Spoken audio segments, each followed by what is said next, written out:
So should I say something, or is this for? I mean, I always give it like a minute or two to make sure that it's actually recording, because sometimes when I'm streaming and I hit record, it just doesn't.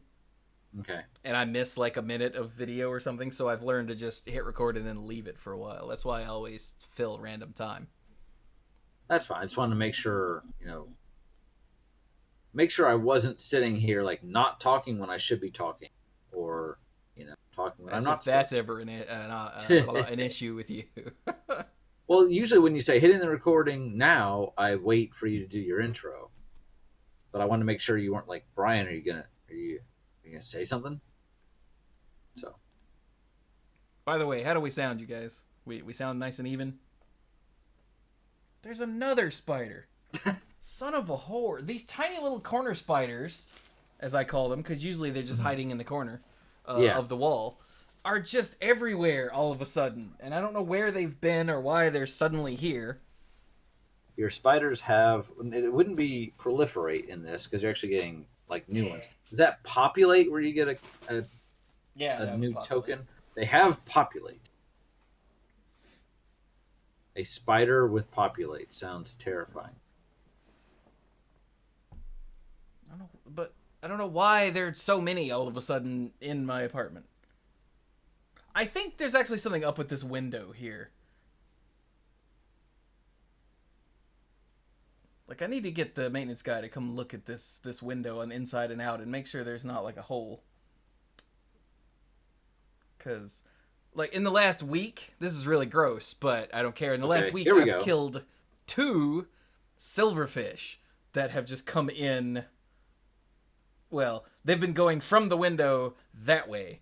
And I know you can't see me, but from the window that way, both of them. I look up because I see movement. I go, ah! And I jump up and kill them. And that leads me to believe they're coming from the window. Right? Like, that makes sense? That makes sense.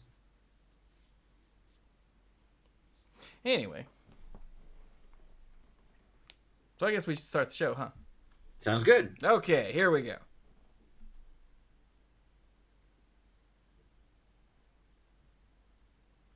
Oh, jam! Hello, everyone, and welcome to the Mana Pool. This is episode 550. Wow. Woo!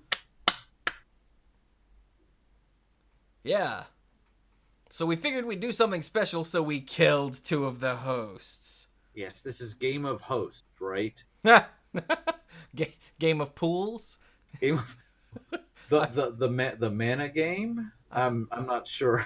I don't watch Game of Thrones, so I don't get it. But I've read all the books and I've seen like the first 2 seasons. And the running joke is that if you get attached to any character, they's gonna die.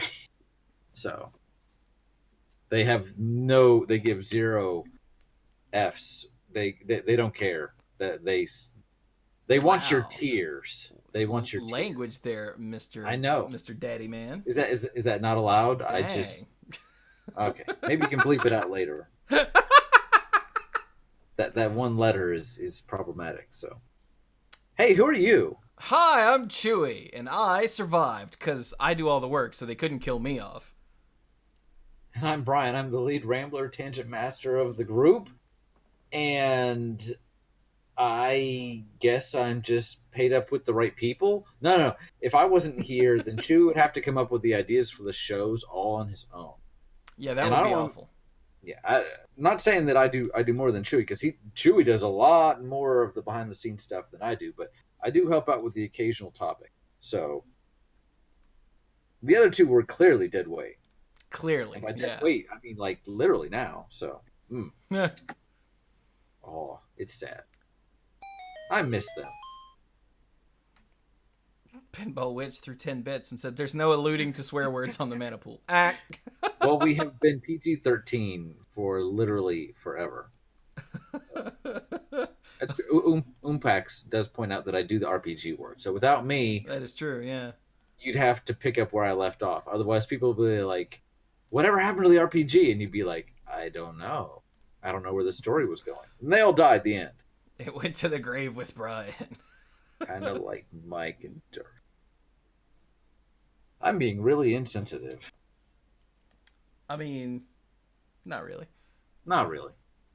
So, Like, if they just died in an accident, it would be insensitive, but we actually killed them, so oh, that's true. yeah, That's much more it's sensitive. fine, yeah. Yeah, So, yes, this is episode 550. There are two of us here, there are two of them. and hopefully we can resurrect at least one of the other two at some point, but no promises. But Brian really wanted to talk about the new cards, I did. and to save his family, because they're going on a long drive tomorrow. So I figured if we didn't get it out of his system tonight, then Brian would be dead because Carrie would kill him. Probably. Because the whole way to Pennsylvania, I'd be like, this card's amazing. Carrie's like, I don't care. And Sam would be like, Sam would care, but Carrie wouldn't. And after like 5 hours, I would probably be dead. So, so yes, I mean this latest stuff of previews. I mean they've all been great so far, but I mean, come on, we can't. Stuff is just getting really, really interesting. By which I mean, in some parts, really. Well, we'll get to that. So, we last left off with Act 2, Scene 9, and I think that was the day that these were being previewed was Yeah, that was the last day we were Thursday, recording. and Because we we actually did tracked down. yeah. I don't think we'd seen Kefnet yet. I think Kefnet didn't show up until later that night. I think you're right, and of course this doesn't. We're just looking at the story cards here as they're presented. There were other cards that were previewed that day that don't make this short list of four, but we did cover the others. So what's Kefnet do? Well, I forgot. I need to open this in. Do you want? I've got it open. Well, no, I mean, So so this chat can see it. I need to open it. okay, There we go. So, God Eternal Calfnet for 2 blue blue is a 4/5 zombie god. Mythic, of course. With flying. Because it's a zombie bird god. So, yes. That's not the type line, though. So, don't try to give it +1/+1 of the Soraya the Falconer. No. nah, But Kefnet says, you Darn may it. reveal the first card you draw each turn as you draw it. Just the first card. Whenever you reveal an instant or sorcery card this way, copy that card, and you may cast the copy. The copy costs 2 less to cast. So, for instance, if the first card you draw is a divination, then you can pay a blue and draw 2 cards, but you still keep, like, you still draw the original divination, yeah, but you get a cheaper copy of it. a cheaper copy. I like the fact that you still have to pay for it because I think it would be dumb if you didn't. Well, yeah. But it's still a neat way of a neat way of it's, let's face it, basically getting an almost free copy. So Yeah. And also, of course, it's got the God clause. When God Eternal Calfnet dies, or is put into exile from the battlefield, you may put it into its owner's library third from the top. I mean, obviously this is really, really strong in a deck with instants and sorceries. But let's not overlook the fact that it's a 4/5 flyer for 4 mana. Yeah. Seems good. That they can't ever really kill without exiling it or, putting in one of those stupid enchantments that, keep it tapped or whatever. I mean, and they have to exile it from elsewhere. Yeah. If they try to exile it from the battlefield, it doesn't matter. Yeah. You mill it. You gotta mill it. Which is a really cool way to do. I know we mentioned this last week, but it's a really cool way to do the god indestructible can't be killed thing without it being OP or busted or easily abusable. Yeah, I actually think I prefer this a little bit to Hexproof because you can because Hexproof is awful. Hexproof, when it comes down to it, is just so frustrating. I like that they've started to do some more conditional hexproof, like hexproof while untapped, or hexproof from this color or whatever. But unconditional hexproof is cancerous. This, I mean, I'm pointing a path to exile, and I feel bad about it.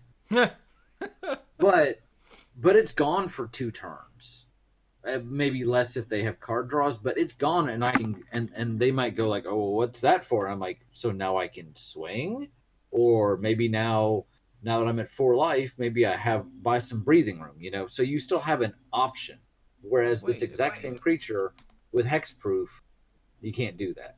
Obviously, there's other scenarios where it's just better, like against Settle the Wreckage, etc., etc. Um, but yeah, Aw.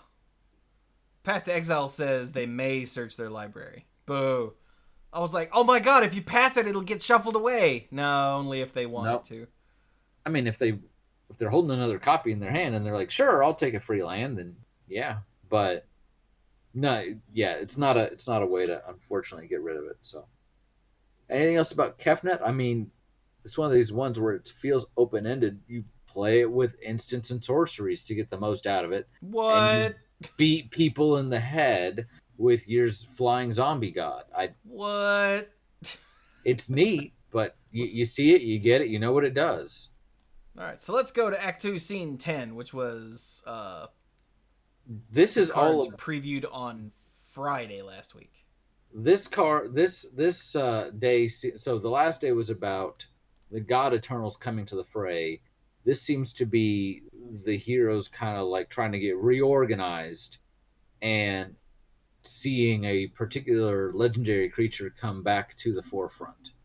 So, right off the bat, we've got Pledge of Unity.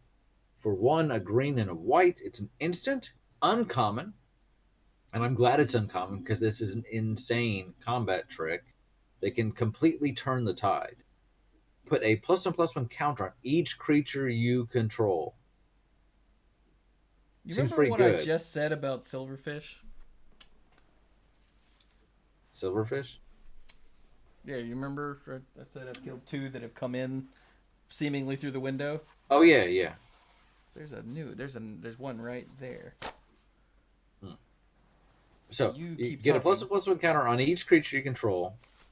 That's a heck of a combat trick that stays, and it's not just until a turn. And you gain 1 life for each creature you control.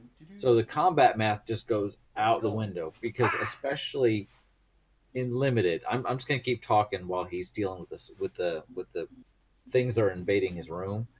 But not only are your creatures getting bigger, but then the opponent has to be like, okay, now you were at 5, now you're at 9. Brain melt. So Hey, I, uncommon. I killed it.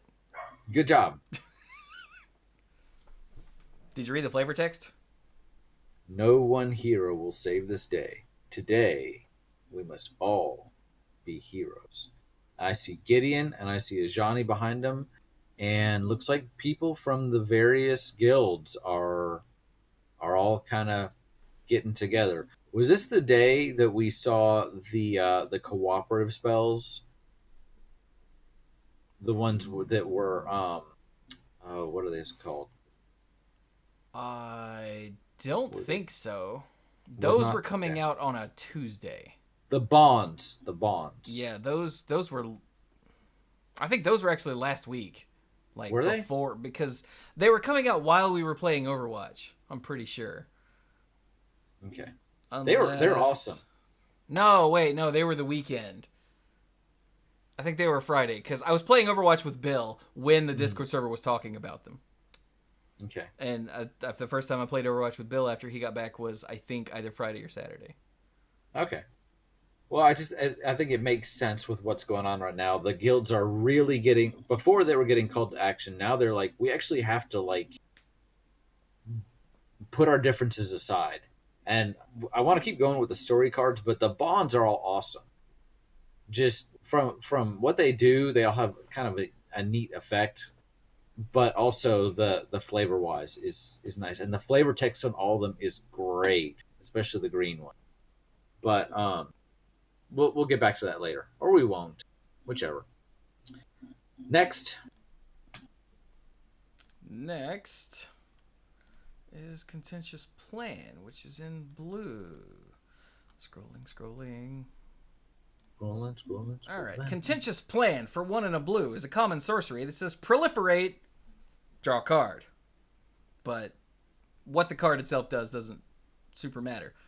In the art, we see Jace and Ralzeric and Vraska Yeah. all huddled up in a shadowy room apparently making plans or reading plans, because the flavor text Yeah. says Niv Mizzet had perfected a plan, but he had no control over the mortal minds who had to agree to implement it. So apparently, by the way, Niv Mizzet was killed by Nikolas in Which the last set. which I I have feelings about that. I mean, I'm not like, woo, it has to be Niv Mizzet all the way. I'm fine with them doing that. But for the last two sets, the only story we've had has been the story from the perspective of the average Ravnican citizen. And I like that. I think that was a really neat way to do it. But then they're just like, oh, by the way, this thing happened. And I'm like, when? You know, it feels like it was kind of important. And they're just like, oh, by the way, this happened off screen, you know? So, okay. So, Yeah, like Bolas, in yeah. Gavin Verhey's article, he's like, when last we saw Niv Mizzet, Bolas had struck him down, and I'm like, did we? Yeah, that's news to me, man. Like, I don't So, think we saw that. And if somebody might have, I don't know, but I sure didn't. yeah, and in fact, I was going to point this out about this card. I was a little surprised to see Vraska here, not because I didn't expect her to be a good guy, but chat actually pointed this out, and I was going to as well.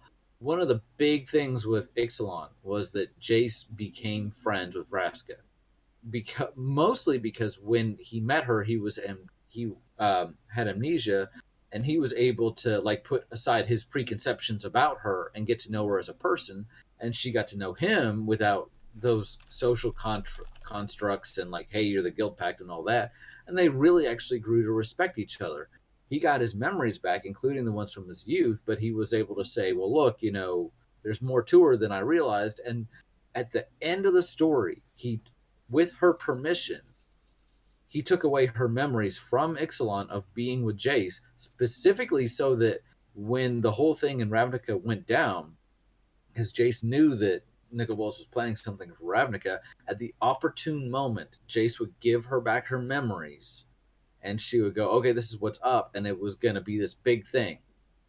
And apparently it happened, because here Yeah. she is. Off camera. Yeah, for all the stuff that, for all I want to say, and I will say that I am loving what they're doing with the story here. I love how they're doing the previews, and we're getting these major points. You don't set something like that up and just go, oh, by the way, it happened. There's a lot that they did really well, and we'll get to that even more as we go through these cards later. But don't give us something like that. Don't give us the promise of something like that, and then just say, yeah, it happened when you weren't looking. That's a little like, no. So, but you were saying about Niv Mizzet. I got us off track. So Niv Mizzet died. Apparently. Apparently. Like, it's So we're rising told. populace, they said. Rising populace is a group of normal folks with pictures of stuff. Like, one of them is holding up a Niv Mizzet sign in the back. Well, I guess it's from this set. I could just pull it up. Rising populace. Rising populace for 2 and a white, 2/2 human. Whenever another creature or planeswalker you control dies, put a +1/+1 counter on the rising populace.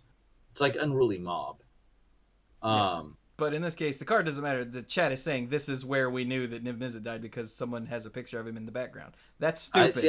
I didn't get that. I mean, the person at the front is holding a picture, of a person. of a human loved one.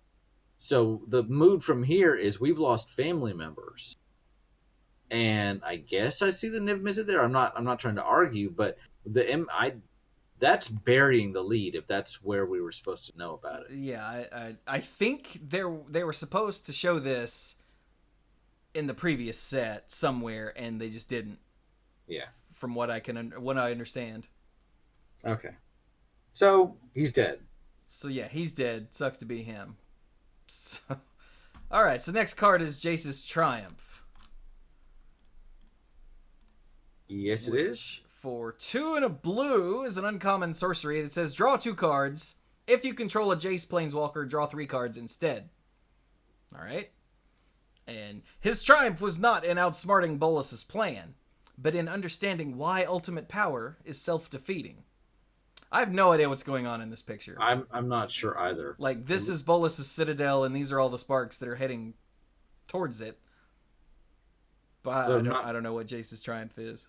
I'm not sure is. I mean, I get the triumphs so far. I'm just not sure. I get Gideon's and Chandra's and all that. I'm not sure what this Triumph was him just realizing what's going on and a way around it, but it's not really showing that. No. The card itself is fine. It's a divination with a potential upside. Yeah. That's fine. It's a little weak for uncommon without the Jace, but, it's fine. Yeah, but, to be a card they put in the story scenes... What? I don't know. The next card makes perfect sense for the story. Well, It's the Firemind Vessel for 4 mana. It's an artifact. It's uncommon. It enters the battlefield tapped. And you can tap it to add 2 mana of different colors, which I think is really neat. And there's going to be the occasion where you're like, ooh, I really want double red, but, like some mountains, I guess. I don't know. I think this is really neat. And the flavor text is where it's at. The city mourned Niv Mizzet's death, but he'd left behind the components for his rebirth. And in the article actually previewing Niv Mizzet, which we'll get to later, maybe, I don't know, probably, I think so. It says that he actually, a lot of the Izzet experiments, he was overseeing a lot of them, and he was kind of co-opting some of them, and I guess it was anything that he thought he could use to bring himself back, because he foresaw his demise. Not that he could see the future, but he figured out that it was likely to happen. I mean, he's a super genius dragon, so he thought, something's going on here. I'm probably going to be a target. Let me find a way to not be dead. And so it's the vessel. So I guess this is a way that he's using these experiments to find a way to bring himself back, which harkens back to Niv Mizzet perfected a plan on contingent plans. So, yep. That, and it's a pretty good mana rock. Pretty good mana rock, and I can appreciate the fact that it has to come in tap because you can immediately tap it for 2 mana. Yeah, which means it only effectively costs 2, and that's not good enough. That's not good. Way too good. That's probably too good. All right. So next up, we have the Finale of Promise. Scrolling. Which I think, separate and apart from what the card does, I think this is actually Niv Mizzet returning, right? Yeah. So for X red, it's a mythic sorcery.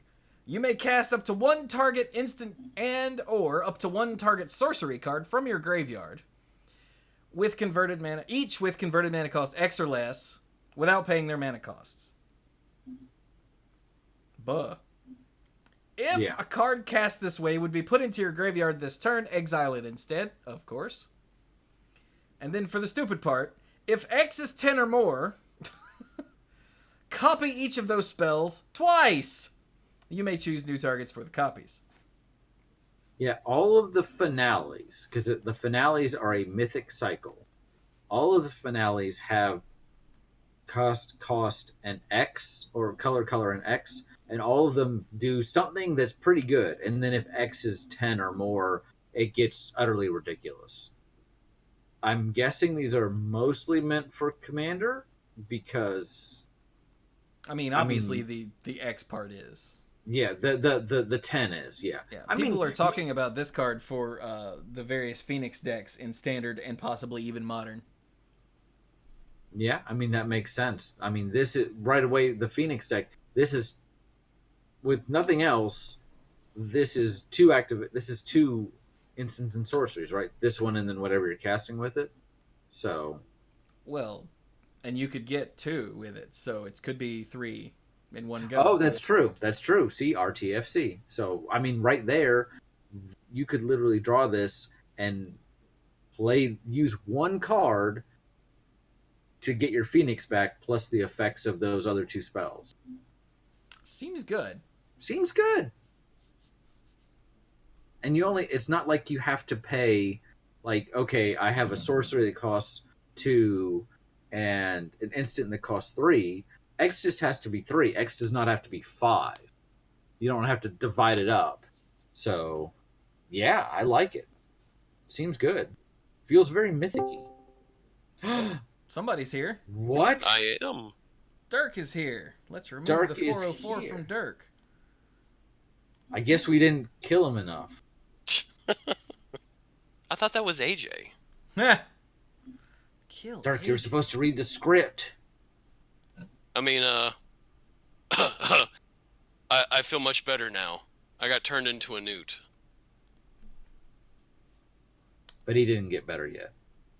Chewy, does this mean that you're going to have green around your own picture now? For some of it.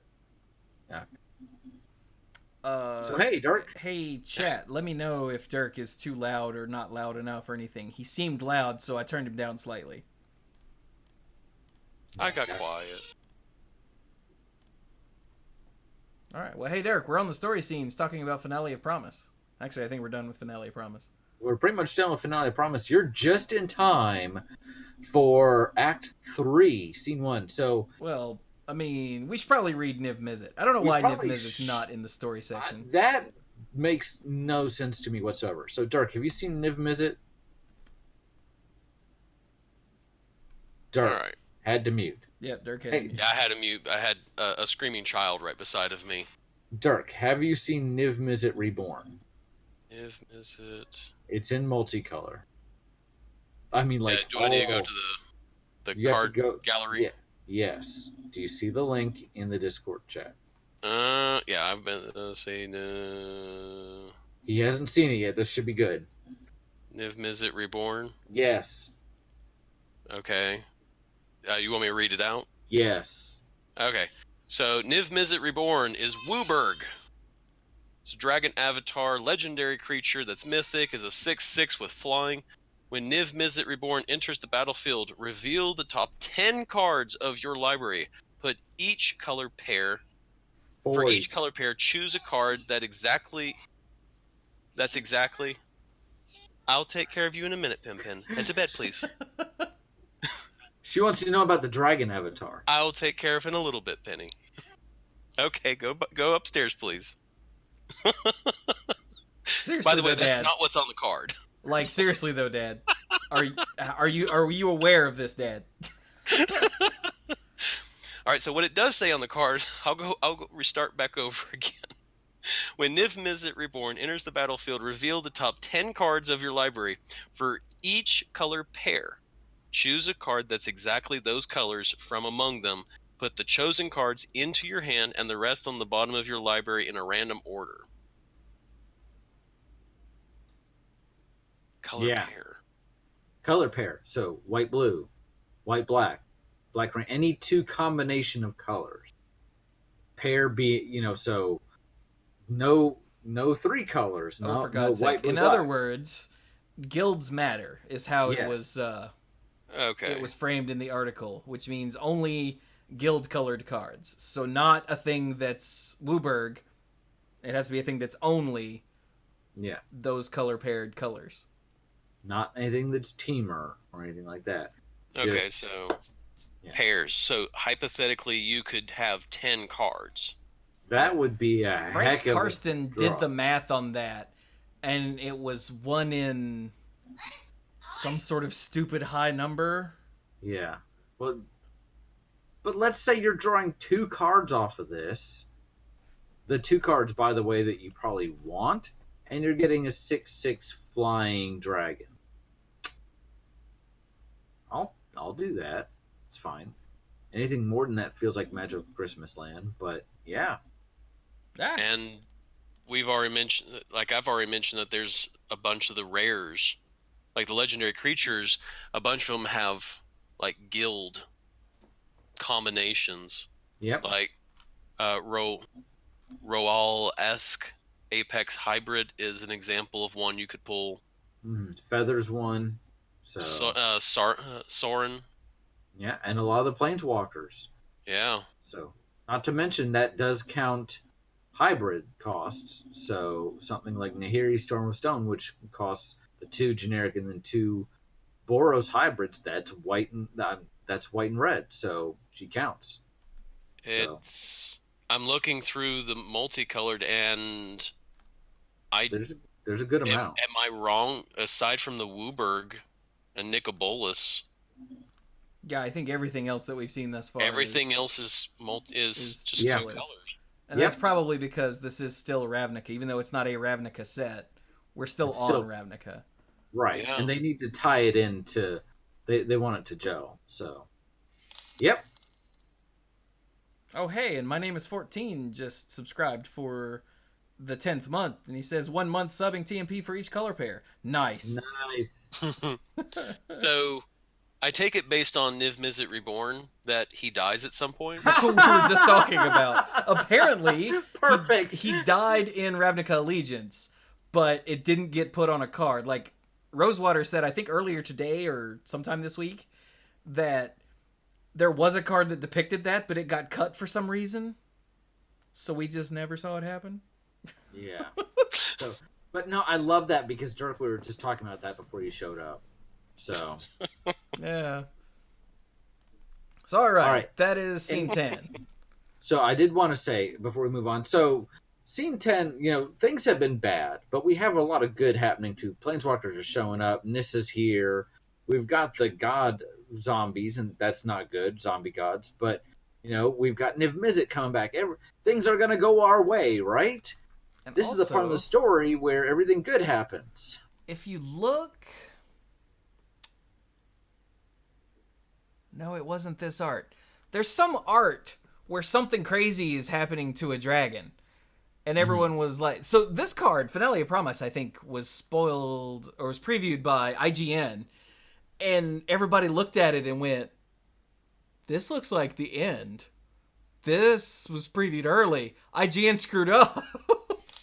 But no, that's Niv Mizzet, not. But yeah, that's Niv Mizzet. But there's some art where there's something crazy happening to a dragon, and everyone just assumed it was Nicol Bolas. It was Nicol Bolas, but it was Niv Mizzet. Nicol Bolas is actually in the background, but damn if I can remember what card that is.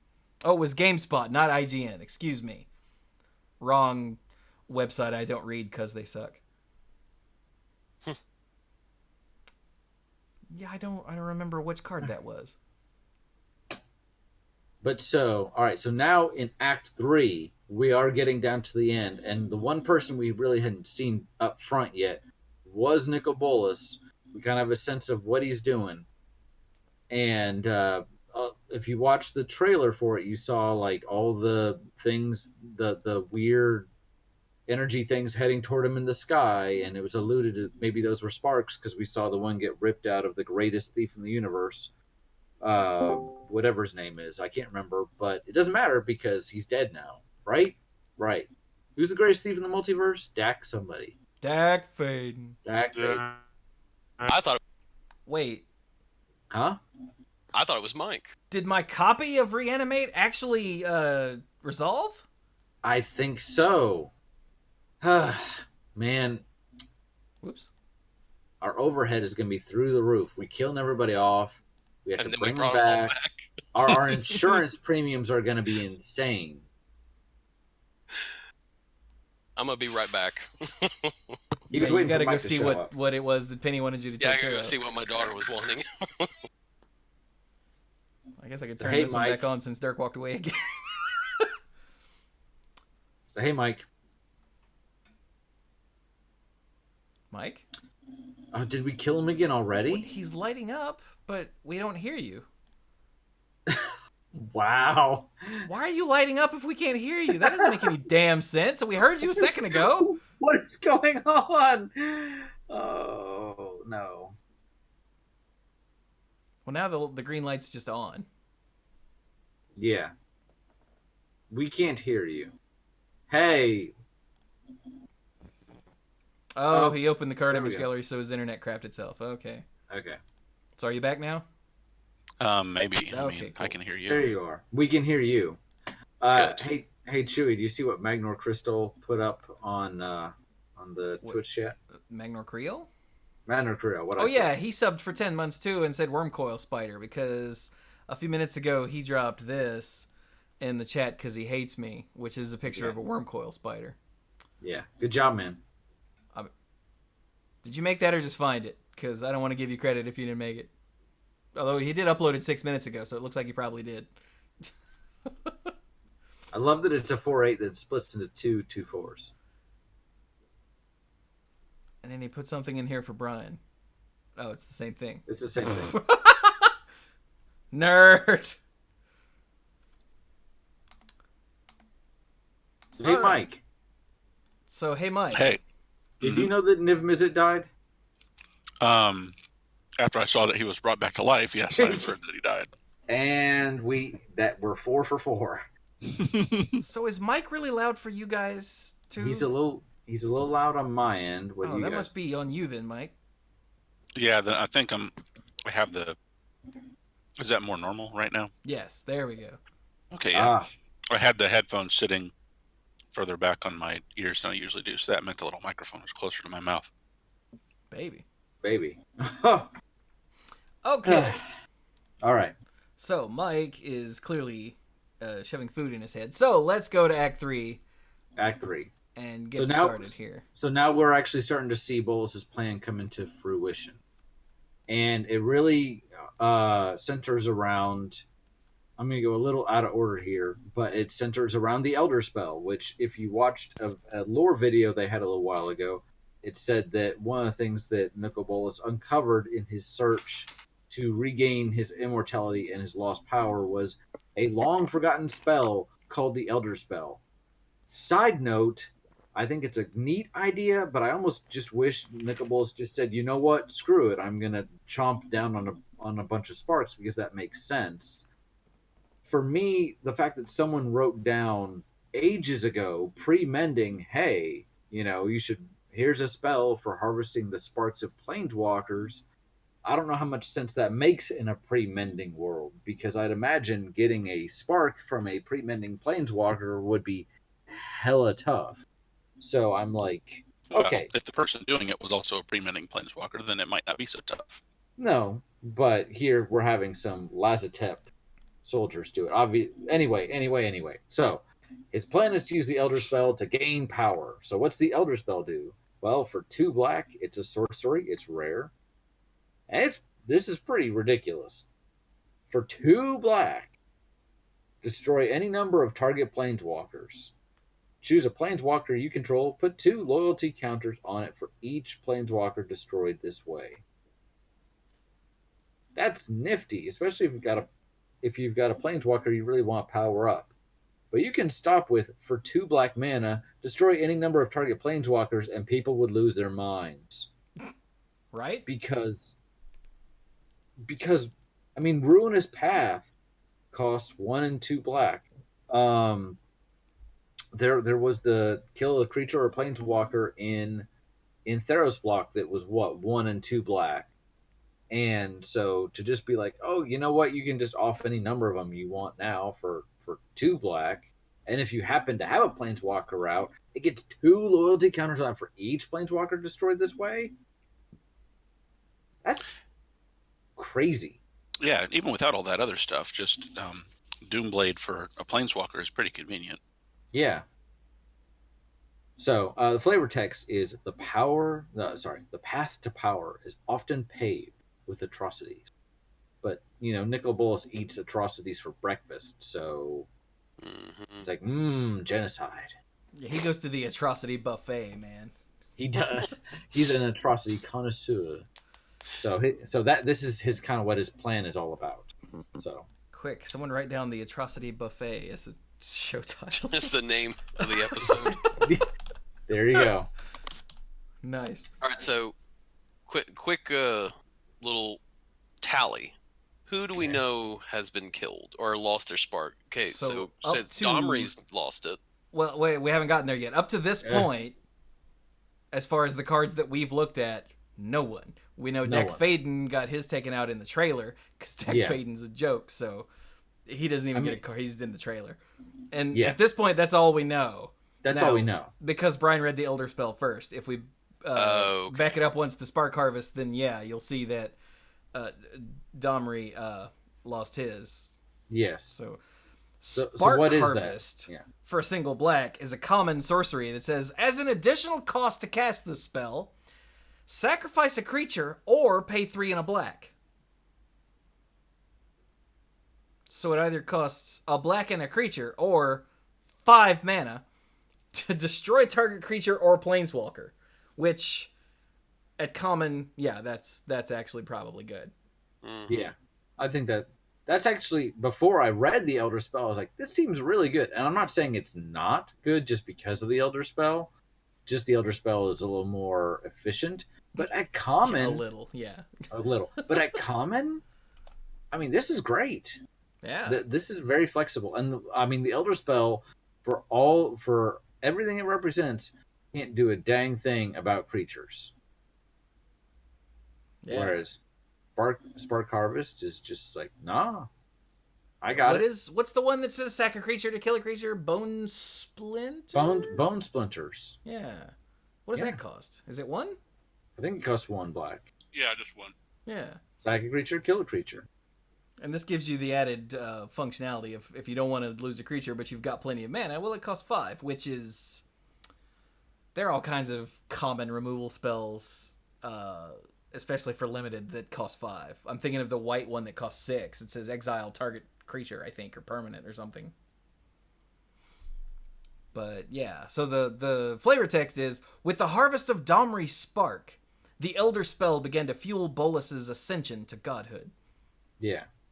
So, I mean, we were having a question about, like, which planeswalkers still serve Bolas, and Domri was one where it really looked like he was still on his side, no matter... I mean, others, like Kaya, that were put in place by Bolas were maybe like, well, maybe this isn't such a good idea. But Domri was like, yeah, burn it all down. There's another card that really should be on this list. It was previewed the same day, and it's called Soul Diviner. Mike, did you see Soul Diviner? It's in the card image gallery. And it's this same moment, so... Yes, I did. Let me zip over to it. What color is that? It's in the multicolored. It's blue.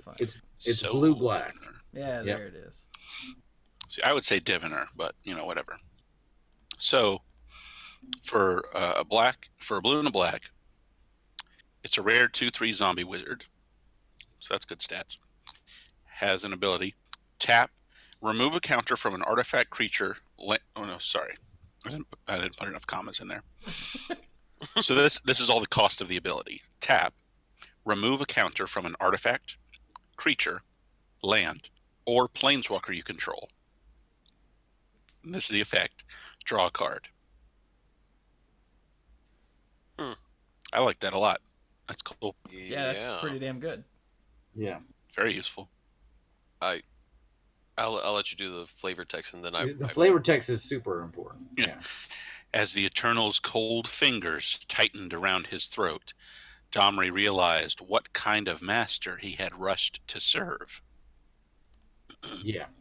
The like... thing that came to mind with this is, again, I'm not a modern player and everything, was, oh my gosh, this means the -1/-1 counters.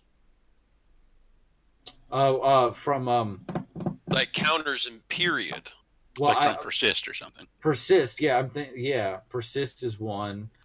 In theory, you could even do the +1/+1 counters from. You from could the other just one. if it's remove From a counter, so that means anything it doesn't specify a counter. The one that I saw come up a couple times on Twitter was Glacial Chasm, and using this to remove the upkeep counter. Who this man? It was not my idea. Not my idea. Whoever's idea it was then.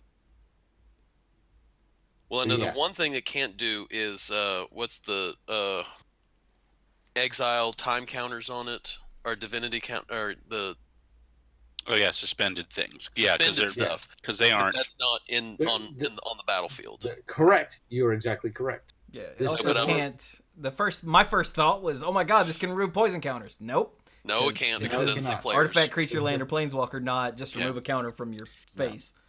No, but you can. So you can't do energy counters either.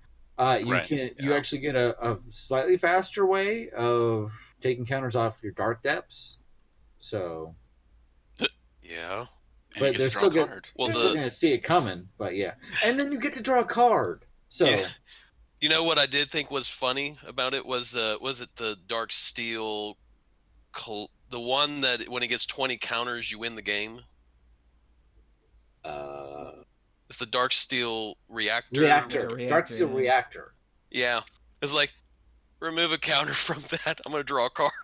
Well, it has to be one that you control. From an ARV.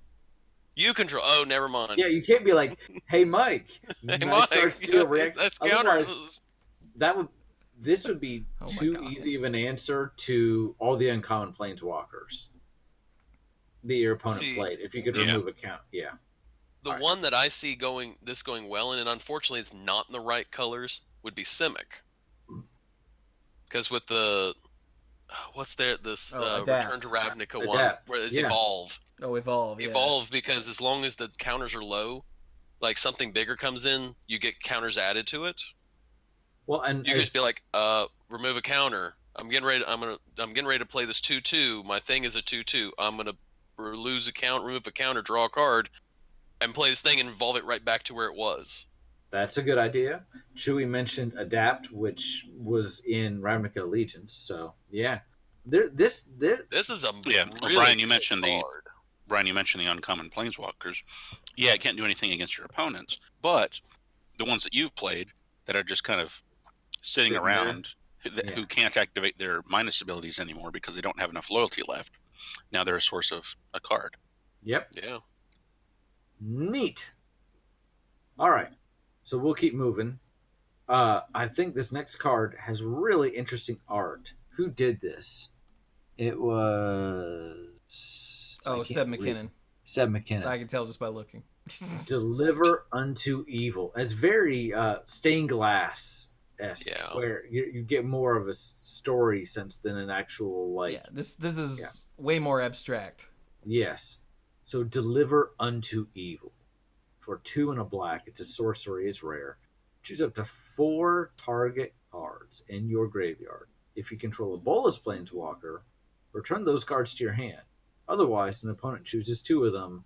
Leave the chosen cards in your graveyard and put the rest into your hand.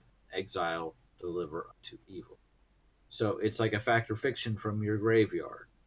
And if you have a Necrobolus, it's just a fact and fiction from your graveyard. For 3 mana. Seems good. Mm-hmm. Yeah. I don't have. What do you play this with? Cards in your graveyard. I mean, go nuts. It's not the most like Johnny-tastic card, but well, ironically, a Johnny is in there since you said Johnny-tastic. Like in the art. I hate you. Because it's Jace, Johnny, Chandra, and Gideon? Yeah. Yeah. I think it's just supposed to depict them like basically playing into his hands. So. Yeah, I really love this art. Yeah. This is really cool. Granted, this is not it's a story spotlight card, but it's not this is not what's happening in the story. Yeah. Some of their choices I'm like, Because what this reminds me of is, what's the thing from Dominaria? The little scrolls. Oh, the sagas. That's the word. Sagas. Yes. This does look like a saga, doesn't it? The saga of, evil. Yeah, the saga of Good Bolas's Ascension or something like that. I almost read it in like the Dark Helmet voice.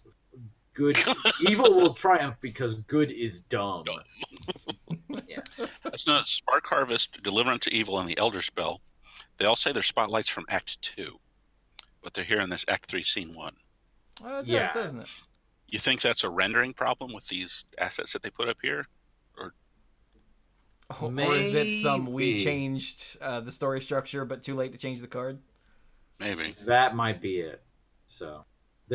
Act 2 is really, really long compared to the other acts. So, all right, next. Next. Third. So it'll be commence the end game, Yep. which doesn't sound ominous at all. No. This is a happy day. This is like a everybody gets pie kind of act. Mm-hmm. If pie is death. So commence the end game for 4 and 2 blue. So grand total is 6 mana. It's a rare instant. Says this spell can't be countered. Draw 2 cards, then amass X, where X is the number of cards in your hand. That has the reminder text on amass. And the flavor text says, even gods shall kneel. Nikolas. Yeah, What this does he is think him. he is, Zod? I think he's telling Zod to kneel. So, I mean, if you have no other zombies, and if you have no cards in hand when you cast this, you draw 2, and you get a 2/2, which isn't great, but it's also an instant. Mm-hmm. I think I read it the first time, like, hey, this seems pretty good, and then I went back and I realized it was instant, and I'm like, oh wow. Hey, just a quick aside. Soul Diviner on your amassed zombie. Ooh, I like that. Because yeah, I mean, maybe the difference between a 7/7 and a 6/6 is not so important that you can get a card. Draw a card. Yeah, draw a card, shrink your guy a little bit. But I love the art. But what I just said is literally the worst case scenario.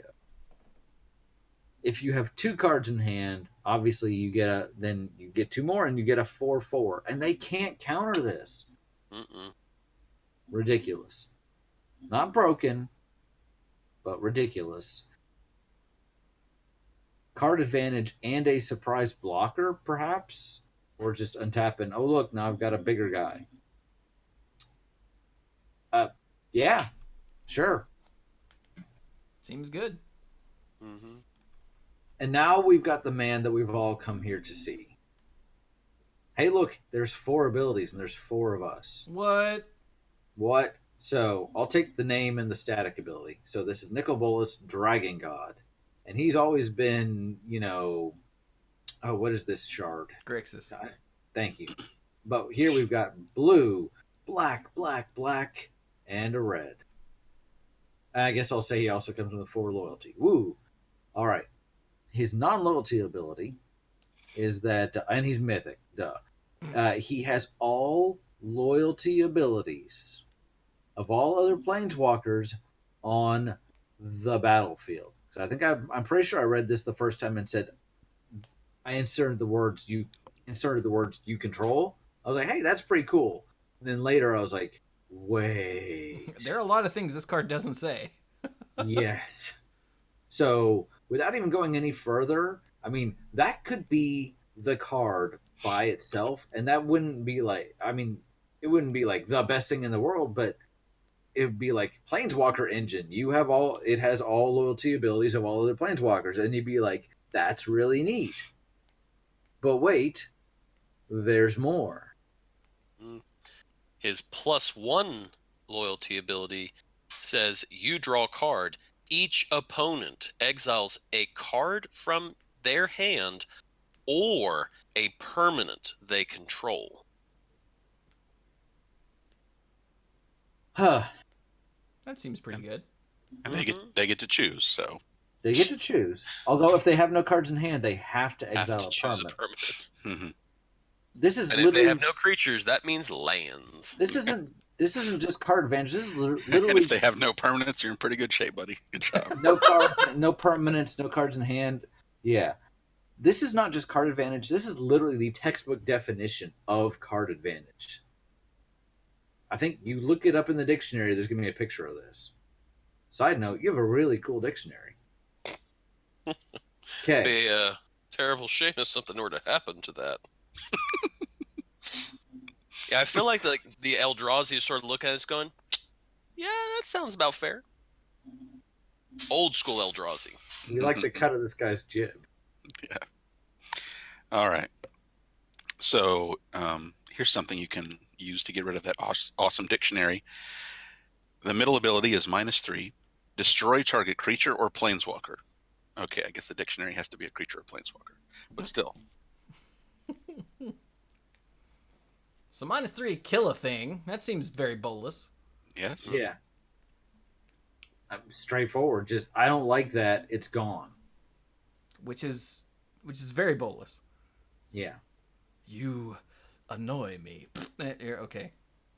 That farting sound was the thing that he was talking to evaporating. Evaporating if they're lucky. You ever been turned inside out before? I don't recommend it. I mean, not since that one time. Anyway. I hear that didn't end well. I mean, I got better. So his limit break is just the limit breakiest of broken limits. It is. Damn. -8 loyalty.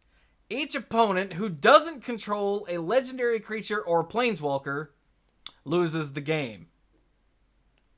Oh, snap. I mean, there are limit breaks that kind of say you win the game or someone else loses the game without actually using the words. And he's just like, why?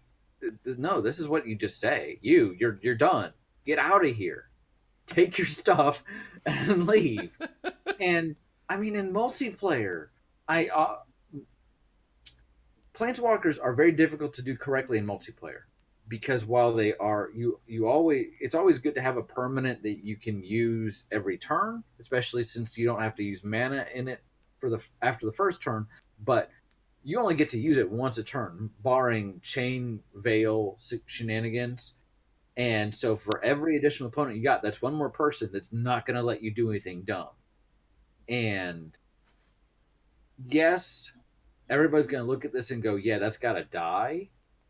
But the potential there to take out maybe even more than one opponent in a multiplayer game is wow. Oh, so yeah, and anyway, yeah, this guy's ridiculous. I mean, it's Nikolas. He's the face of the set. He's the face of this entire story arc. So they had to make him big and bad. And from my perspective, home run all the way. Not at all disappointed. What do you guys think? I mean, he's very bolus. Yeah. Yeah, great stuff. Feels like him? I mean, not only is he very bolus, he's very Dragon God. Well, with the first and last ability, and the middle two abilities are very much just normal bolus abilities. Yeah. Drawing cards. He feels very getting rid of OP. stuff. What was that? That's me. What? No. Oh, I've got Streamlabs turned off. There we go. Oh, it's a host from Birdie. Thank you. But yeah, that's pretty cool. Yeah. All right. Yay, bolus. Or I mean, boo. You know what I mean. All right, so let's go to scene 2. Scene 2. Storm the Citadel. So this feels like the last push. Heroes are like, you know what? We got to do something, or all is lost. In fact, this actually encapsulates this really well. So Storm the Citadel for 4 and a green. So sorcery is uncommon. Until end of turn, creatures you control get +2/+2 and gain. Whenever this creature deals combat damage to a player or planeswalker, destroy target artifact or enchantment defending player controls. So it's an overrun effect, essentially, and it's kind of a neat take on that in that you get a way to deal with problematic permanents. The green can usually find some way to deal with. Flavor text, if we die, we die. But we cannot let him win. A shiny golden. So this is the look. This is not going to get better. We got to do this now. We got to go to him now, and it sucks, but let's do it. So Yeah, Johnny's like, I've done this before. Right before he takes ultimate power. Trust me, this is the last shot we got. yeah, Why does this feel familiar? Next card's really neat. Wasn't sure they were going to do anything like this in this set. Yeah, the next card is the Oath of Kaya. So Kaya has decided to join the Gatewatch, whatever they represent now. I guess this is in the middle of the fight. So for 1, a white and a black, this is a rare legendary enchantment called their Oaths. When Oath of Kaya enters the battlefield, it deals 3 damage to any target and you gain 3 life.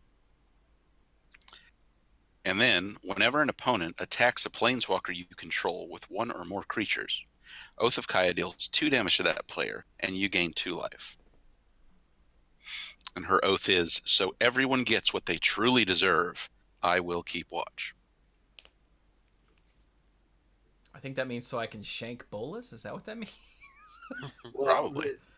In the story that previewed this, or the article that previewed this, I guess Wizards sent along some extra flavor, like they did with the Wanderer and such. And it's Kaya basically saying, "Look, I've been doing what I've been doing for a long time because I thought that it was fair, not just to kind of maintain the order between the living and the dead, but to make sure that the dead don't basically."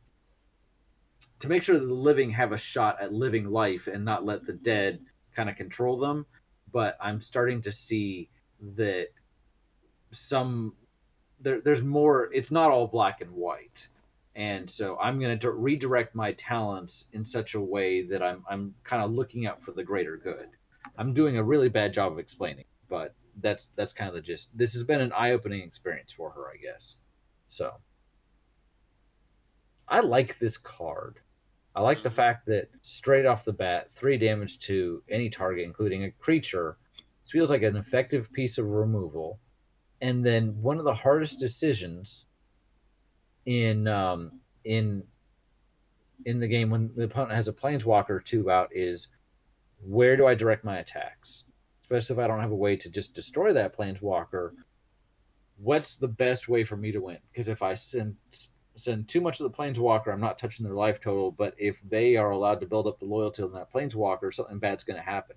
And this is a perfect way to make it even more difficult for them to attack your planeswalker, which allows you to keep building them up. So I like it. I think it's a solid card. Yeah, Agreed. it's pretty sweet. It's a good deterrent card. Makes you sort of think, is this really worth it? Yeah.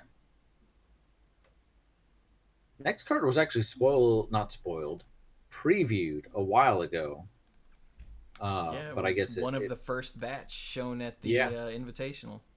Yeah, but here's where it fits story wise. I mean, I guess it's here the whole time, but this is where our heroes are heading off to. So All right, so this would be Bolus's Citadel for 3 and 3 black. So grand total is 6 mana.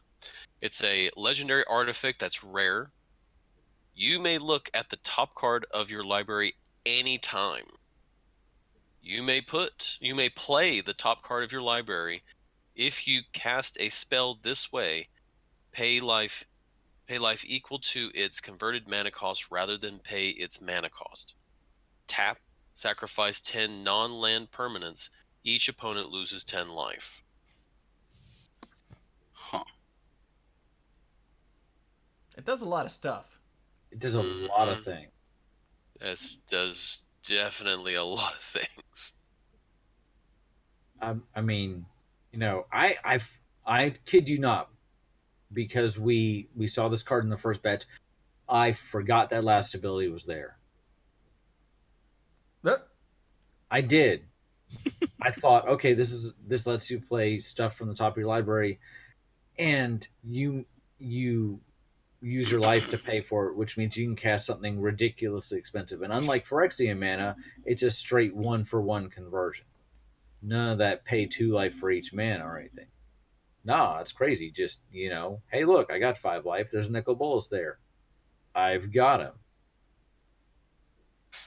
But then you've got this last one.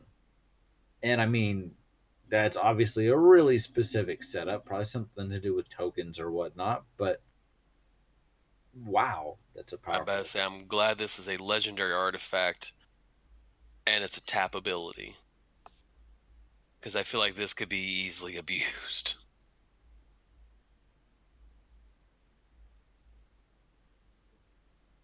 I don't see how it being a. Oh, so you can only do it once. Okay, got it. Right. So you can only have one out on the battlefield, and it can only be used once a turn. Unless you have some way of But untapping stuff, which I know yeah, there is. but you gotta sacrifice 10 non-land Mhm. permanents. I mean, Well, I you can just. realize we usually play multiplayer, so we usually have a lot out, but 10 is still a lot, especially for non-land. I mean, that's not a small number. I mean, you could do it in quick successions, like end of turn, activate this, untap, upkeep, activate this again. Yeah, it But feels understand kind that of they're. like. But you sacrifice 20 permanents, so you deserve to win. Yeah, Exactly, yeah. It feels Yeah. kind of like a multiplayer Carevex spite. Yes. yeah, But like, you know what? Screw you guys. I'm just gonna get rid of everything and kill you all. Yeah. yeah. You guys are Don't dicks. attack me. Don't attack me. I promise you. Dirk's like, you don't tell me what to do, and I'm like, oh, all right. But So, in my head, of course, when I read a card like this, I'm like, oh gosh, how can this be? And I'm thinking of like the Thopters from Old Mirrodin, where wasn't it that you could make like a stupid number of Oh Thopters? God, I'm thinking of this Thopter assembly now. Isn't Yeah. that like make 6 in one go? So I'm like, no, I feel like this could be easily abused if you really dedicated some time to it. I'm like, no, I'm pretty sure you could take this and just laugh and build something maniacal out of this. Hmm. Okay, All right, then moving on. moving on. Moving on. So, good I lord, I think it's hope Mike. everyone upstairs is okay. Oh, Did Are that come they? through the mic? Did you guys hear that? I heard like no. a bit of a thump. Yeah, and for it to come through the mic, that should tell you how loud it was. Good lord. Casualties of War. Starts with a C, so I scrolled way past it. There we go. Okay, I think Mike is on the phone. So, Casualties of War for 2 black, black, green, green is a rare sorcery that says choose one or more. I love cards like that. Choose one or more. Destroy target artifact.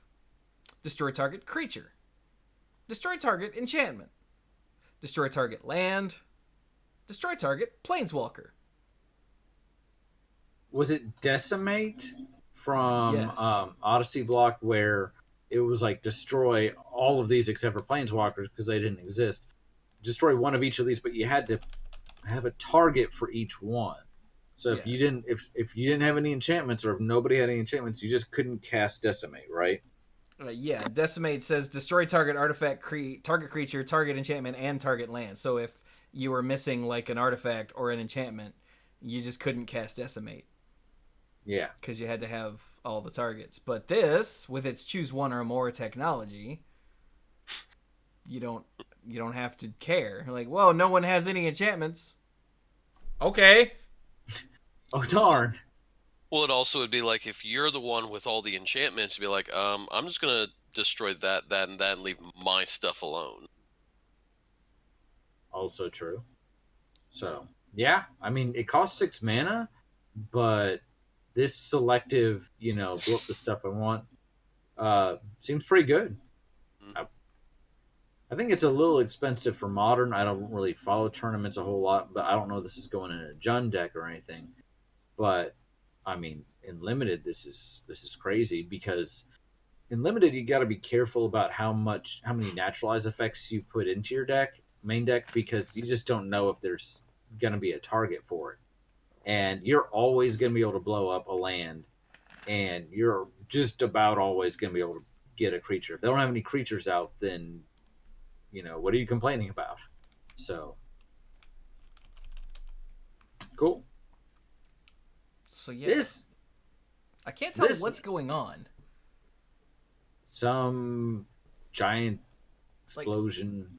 Like this thing up here in the corner, which looks like a dragon and may or may not be Bolus himself, I can't tell, is clearly zotting this horde of attacking things.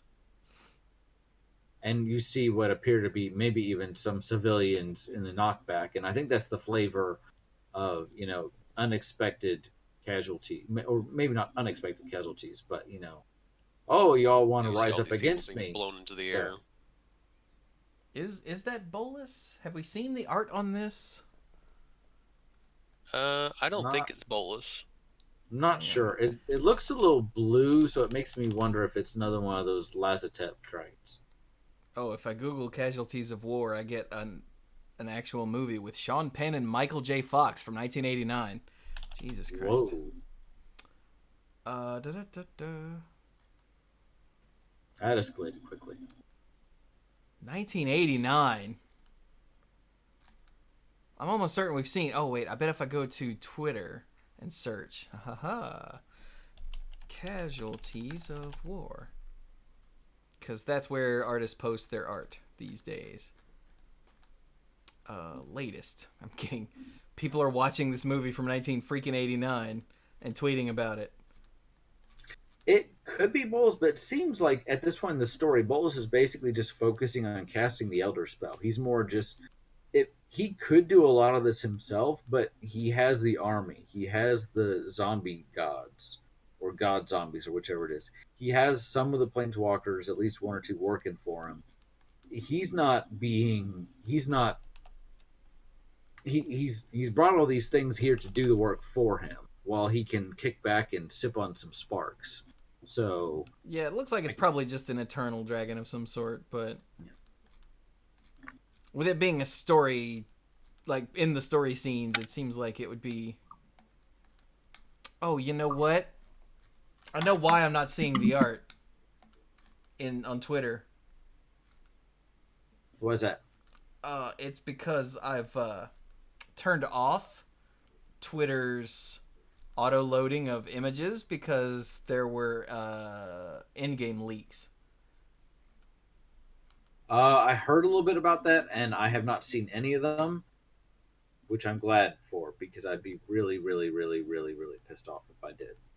Yeah, so I killed the auto load images, but it's possible that it's here and I'm just not seeing it. Oh well, screw it. Never mind. Did Mark come back yet? No, he's still muted. Okay. Must be a long phone call. Well, the next card is just bonkers. It's just insane.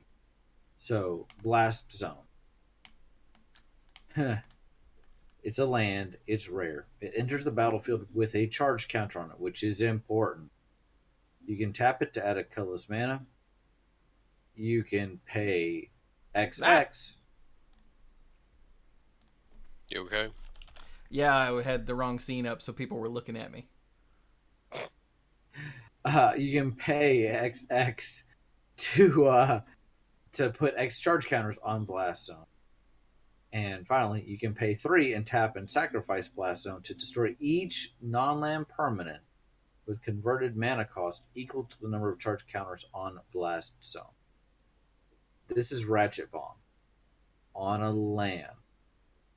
If you remember, one of the most effective things to do with a Ratchet Bomb is set it off immediately because it was, among other things, it came out in Scars of Mirrodin, right? And the amount of stuff you could hit with that, like including morph creatures from Khans of Tarkir, manifest things, was just crazy. So this comes in with a counter. So barring some kind of like the Soul Diviner to remove that first counter, you're not hitting the zero cost stuff that doesn't have a mana cost, especially like tokens. If this could just play this down, tap, pay 3 to kill every token in play, that would be ridiculous. On the other hand, if you look at it, it comes in with a counter loaded, so that's at least one that you don't need to put on it if you're trying to blow up bigger stuff. But Ratchet Bomb on a land I feel like they must have done a lot of testing with this and said it's okay because this feels super dangerous. This just I mean, the fact that this can hit any kind of permanent. I I have nothing. It's Ratchet Bomb on a land. What else are you supposed to say? You know? I remember Ratchet Bomb. Okay? You remember? Anything? Didn't? Oh wait, no, it was morph creatures because they don't have a mana cost. Okay, I was Right. like, it did something with double face cards. Did the backside originally not have a mana cost or something? But I don't remember No. that. I do remember that morph creatures It just was the morph creatures, the manifest creatures. yeah So, getting blowed up. yeah. But yeah, seems good. And I like the fact that it costs double X to put charge counters on it, just so it's not easy. Yeah, I mean, it's already really good, but if it was just X, then jeez. Yeah. Oh, Jay Spencer said the backside of transform cards used to have no converted mana cost. Oh. Wasn't Ratchet Bomb one of the reasons they changed that? Is that... That might have been. Like, that sounds familiar. That would not surprise me. Of course, Mike is missing during this part where we need his memory of these things. Oh, well. So, story-wise, guys are like, okay, final push, last stage, final boss, and things are not going great. So, certainly in Act 3, Scene 3, things will just turn around for him, right? FYI, I looked. I have a question. Yeah, Mm-hmm. What does Blast Zone have to do with this part of the story? I don't know. Okay. I feel like as much as they've tried to adhere to the story, and I think they've done an excellent job, they have saved some like wow cards for later, and this is where they wanted to put it. Now, I have read through all these cards, and I've seen most of where these were actually previewed for Act 3, Scene 3, and there's a ton. The way they have presented these makes almost no sense. They are completely out of order. Probably the first one of these, if I'm reading this right, is Trusted Pegasus, which is all the way on the right. Yeah. So, Trusted Pegasus at least has to come before Divine Arrow, which I think comes before Unlikely Aid. So, yada, yada, yada, whatever. Trusted Pegasus, it's a fairly common creature. I mean, this is kind of effect you expect to see. For 2 and a white, it is a 2/2 flying Pegasus. It's common. And when it attacks, target attacking creature without flying gains flying until end of turn. Seen this a lot. Pick him up. Gideon, would you give your life to save this world? Gideon murmured. The Pegasus snorted and spread wide its mighty wings. Which, I'm glad he got consent for that. Because Divine Arrow.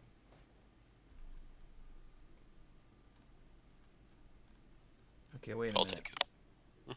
Is that the next one? Yeah. No. Then you do Oketra.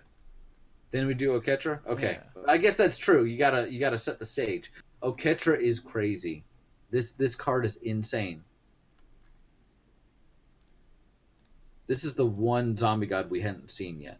Yeah. Dirk, have you seen this? Nope. I'll go ahead and read it. So, God Eternal Oketra for 3 and 2 white, so grand total of 5, is a legendary zombie god that's mythic and is a 3/6 with double strike. When you cast a creature spell, create a 4/4 black zombie warrior creature token with vigilance. When God Eternal Oketra dies or is put into exile from the battlefield, you may put it into its owner's library third from the top. I did a spit take when I read that creature spell triggered ability because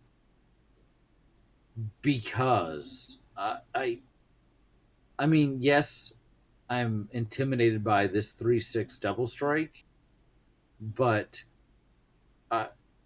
I play her and then I play a Llanowar Elf and I get a 4/4 token with Vigilance. Mm-hmm. Wait, 4/4. That's what size the eternalized cards were, right? Yeah, Neat. yeah, very flavorfully appropriate. What was Did that? we lose Mike? Did Mike go? Yep. Oh yeah, Mike We is lost gone. Mike. Mike typed back. No, that was a while ago. Never mind. That was a while ago. That was when he had to get his phone charger. I'm guessing something's up. I hope he's all right. But even if they counter the creature spell, even if they're like, "No, I don't want you to have that Llanowar Elf," I'll be like, "Okay." I'm not saying this card is busted, but this feels really strong. I mean, if you untap with this and you have any number of creature spells, I don't even know. Mm-hmm.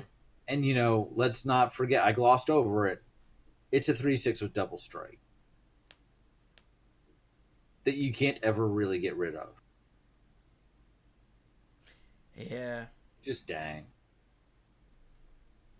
So story wise, Gideon gets on his Pegasus. He's like, "Let's do this thing," and Oketra getting her bow ready. Certainly, nothing bad can happen of this. Yeah, totally. Yeah. So now we have Divine Arrow. For 1 and a white, it's a common instant that deals 4 damage to target attacking or blocking creature. Whatever, same thing as always. But it shows a Pegasus getting pierced by a Divine Arrow and Gideon falling. And it says, Ravnica's defenders watched in horror as Oketra's shot pierced the body of the Pegasus. Gideon tumbled through the air, black blade in hand. Whoops. Yep. I suppose we probably should have... Oh, Mike? is he back? But we still muted. He's still muted. Back on the call. You suppose we Okay. there he is. Hey, is everything all right? Yeah, everything's fine. It just looks like my computer decided to give its internet connection a break when it went to sleep while I was on the phone, or when the screensaver came on while I was on the phone. I just thought that you were on the phone for a long time, so I was like, "Oh, I hope everything's all right." Yeah, it's fine. I was just chatting with Ashley, just trying to come to it. We had some stuff that we Doesn't wanted matter. Back to the show. Okay. All right. Okay. So I'm going to pull So- up Brian and take this one. Yep. Unlikely Aid is the next card in the sequence.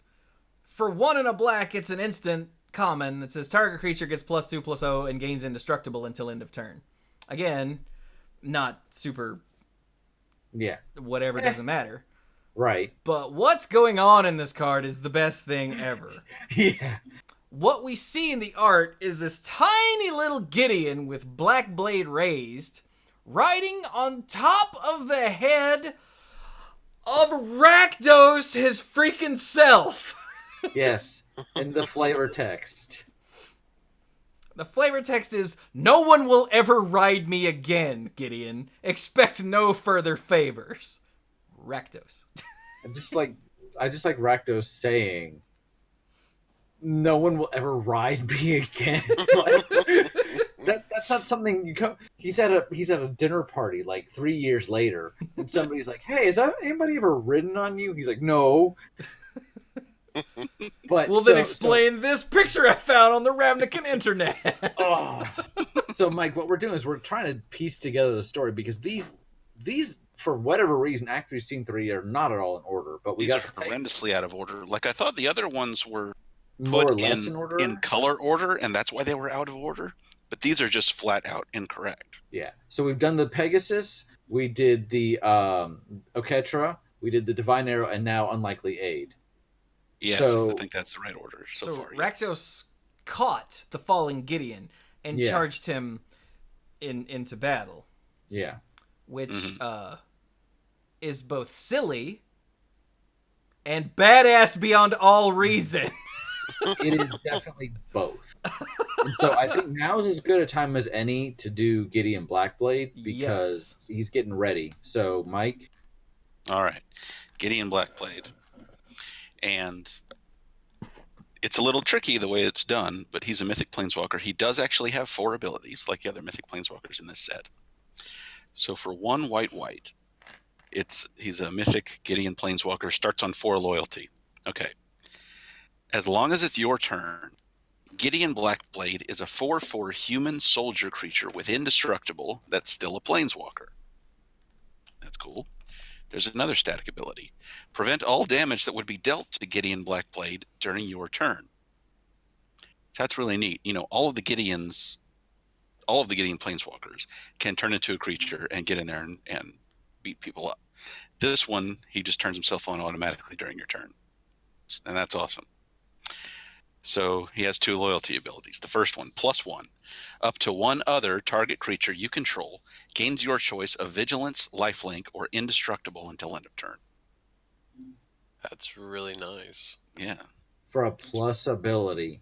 Yeah. That's great. And then the last one, the big one, which it's not a traditional limit breaker ultimate ability, but -6, exile target non-land permanent. Mm-hmm. But granted, he's got so much other stuff going on that, you wouldn't want to give him a ridiculous limit break. No. That would just be too silly. You wouldn't. But it's a neat, like, I've just got to get rid of something. I've just got to get rid of something right now. So. And what do you do when you need to get rid of something? You drop Gideon with a Blackblade from the sky. Yeah. You know what? That'll exile a permanent. that will do it. Especially if you've got, he's riding a giant giant Rakdos. So I do like that you can see Rakdos in the background as he drops him off. yeah. That's pretty awesome. And that should be the end of it, right? Because Gideon, he's on the way, he gets shot down, he's picked up, and he's going for the throat. Surely Nikhil Bolas's days are numbered. Tyrant's... From the depths of hell, I stab at thee. Yeah. Tyrant's Scorn for a blue and a black. It's an uncommon instant. Choose one. Wait. I don't have it on screen. Wait, I gotta find it. There it is. Okay. So, for a blue and a black instant, choose one. Destroy target creature with converted mana cost 3 or less, or return target creature to its owner's hand. But the flavor, Gideon has stabbed home, and Nikolas is like, nah. And I didn't even catch it the first time. That stuff falling around Gideon is clearly the Blackblade, and it is clearly in lots and lots of pieces. The shards of Narsil. And the flavor text is, the hero with the magic sword slays the dragon? Not this time. Nikolas. So... And this. Yeah, that's the sickest of burns right there, dude. And this literally puts us at the moment of the trailer, the long-awaited moment. The Eternals, we don't see it on the card, but the Eternals under Liliana start basically ganging up on Gideon, which is why in the trailer you don't see Blackblade. And Liliana sees what's happened to a pair of kids, sees what's happening all around her, and decides enough. So I think the next one is Command the Dread Horde. Either that or Price of Betrayal, but they go. It's Command the Dread Horde, I think. Yeah. All right. I just love how in like we glossed over it. Tyrant Scorn's a hell of a good card, by the way. Oh yeah. No, yeah. Wonderful. For 2 mana, yeah. But I just love how in every single like generic action anything, this would be the end of the story. Mm-hmm.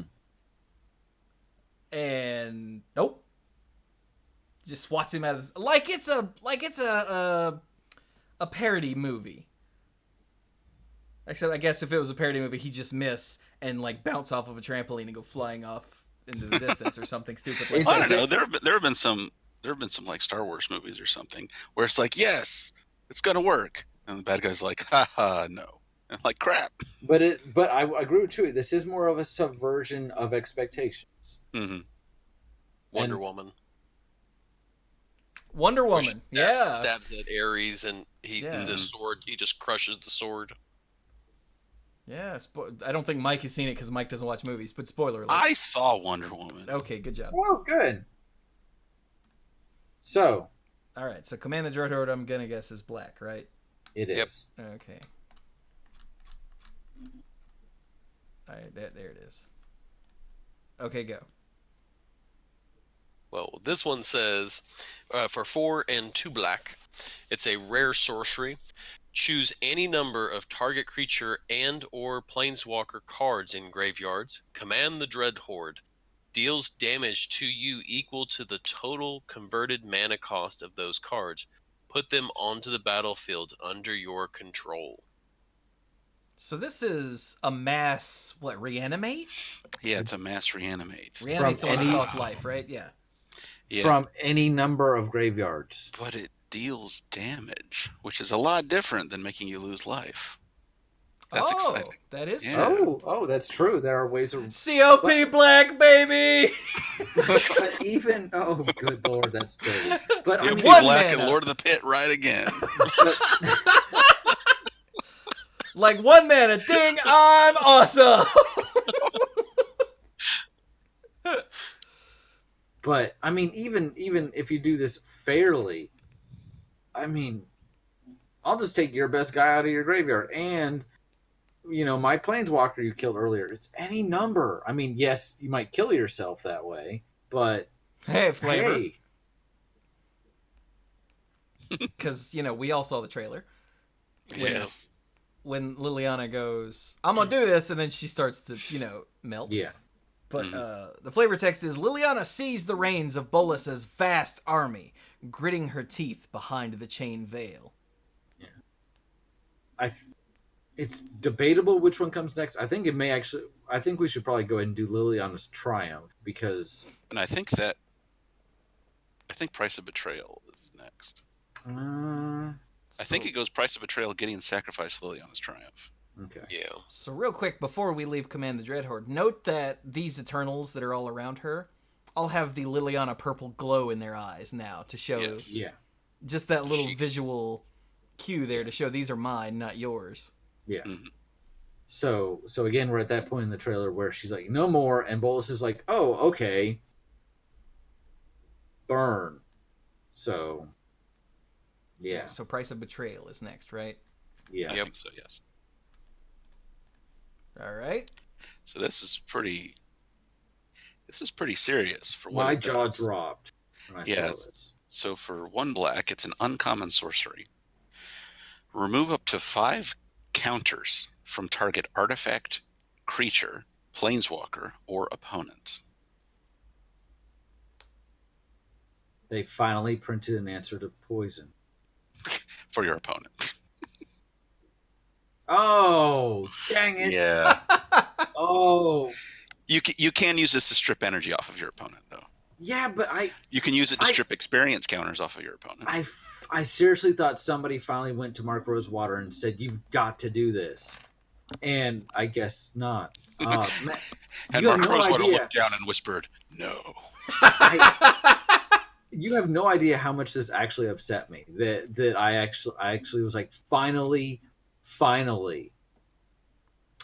I'm actually seriously pissed off now. I really am. I thought they'd finally.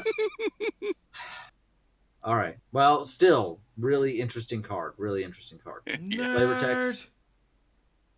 Flavor text. The moment Liliana defied Nikhil Bolas, her contract was broken, and her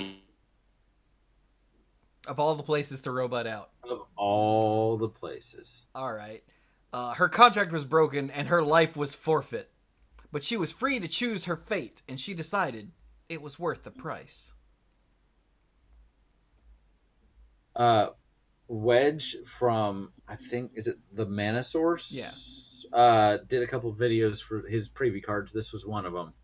And he actually talked a lot about her story and about how basically her whole life she was controlled by fear. And in this moment, she wasn't afraid anymore. She wasn't afraid of dying anymore. She cast it off, and this is a big part of her character arc. So, I mean, mom, I don't really know if I'd say character arc. character It's more development. Russian. like an arc implies that there are several things that have. This is more like her character step to the left. Hey, Mike, What do you you back? I think so. Yay, I hope so. okay. She went through a lot between Amonkhet and all the stuff on Dominaria. But Did she though? Yeah, Yeah. she did a little. She did a little bit of arcing on Dominaria. yeah, did you read the stories? To mention she went to Pretty Innistrad. sure you know the answer to and that. Yeah, that's where a lot of the development happened between her brother and all that mess. So Jozu. Sorry. So she's Okay. commanding the Dread Horde. She says, "You know what? I'm not going to take this anymore," and she's fully ready to die. And something So what's next? completely Gideon's sacrifice. Oh yeah, okay. Something completely unexpected happens. She's dying, and Gideon basically steps up and says, "I got this." Gideon's sacrifice for 1 white. It's an instant. It's common. Choose a creature or planeswalker you control. All damage that would be dealt this turn to you and permanents you control is dealt to the chosen permanent instead. To Liliana's surprise, the cost of betraying Bolus did not fall on her. And yeah, Gideon dies in this moment. It's not, oh, he shrugged it off. Gideon dies. He takes this from her, and he's gone. Which I'm not entirely sure how that makes sense, given that the reason she's dying is because she broke her contract, so Bolus is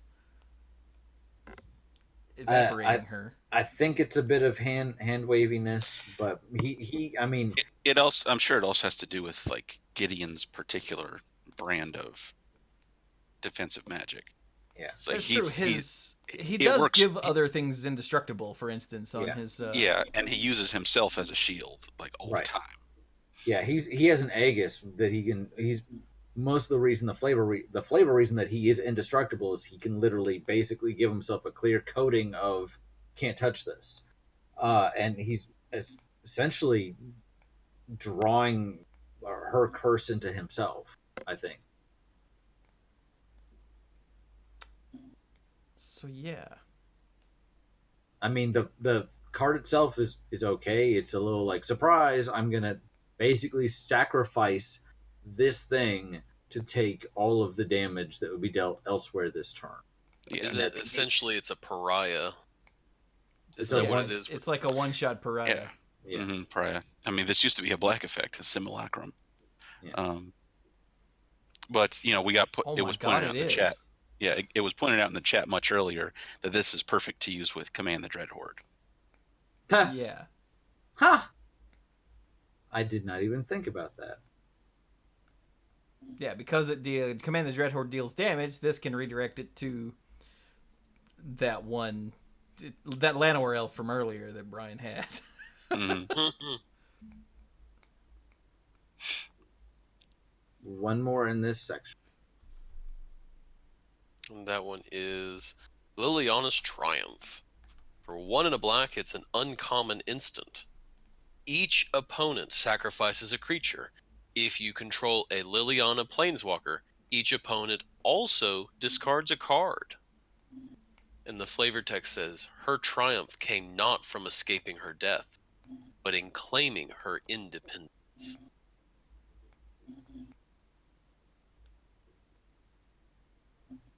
And in Yeah. the background, you've got Orchestra Mhm. and whoever the crocodile god is. Bantu. Bantu. Yeah. And they have her purple eye color in their eyes. Oh, I did not even see that. Yeah, they belong to her now, rather than being Yeah. under Bolas's command. Dang. From what I understand from the story, in this moment to finish things off, as soon as the curse is lifted from Liliana, she grabs the gods and she says, "Get them!" Oops. And Bolus manages to knock back Oketra, but Bantu, which remember Bantu was the one that actually was working on Bolus's behalf Yeah, all one who along, sold everyone out. rips Bolus's spark out. Says, "Gotcha." There were some preview cards today that I'm trying desperately to find because they are no longer on the front page. Because God forbid we put up a list of these somewhere, and I am looking all over Twitter, and I am not finding. Blake did say in a response to me on Twitter actually that they're trying to figure out how to do this with the next set or with modern whatever it's called. I appreciate Horizons? that. I know that they're trying some new stuff here, so I get that. But like, I'm looking for stuff that was literally linked to on the main page earlier today. And they've changed what's up there, and now I can't find it. But it shows what happens to Bolus next, puts everything in perspective. And I know it was previewed on a Hang on, I got it. Thank you, Chewy. Love you. Well, I don't have it where you guys can Okay. see it, but I've got it where I can show the stream. And we can all watch the stream, so it comes full circle. Speak for yourself. The Vorthos let's cast. see. Got it. Found them.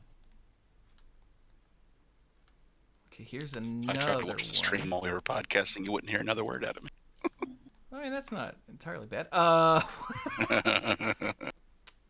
okay, there's this one. Hey, I'm just going to open all these up and we can figure out what the hell ones to talk about next. The next one, if you can find one called D-Spark, it's a multicolored one. And it was on the Vorthos cast. Okay, and then there's this one. Then there's... Do I already have this? I already have this one.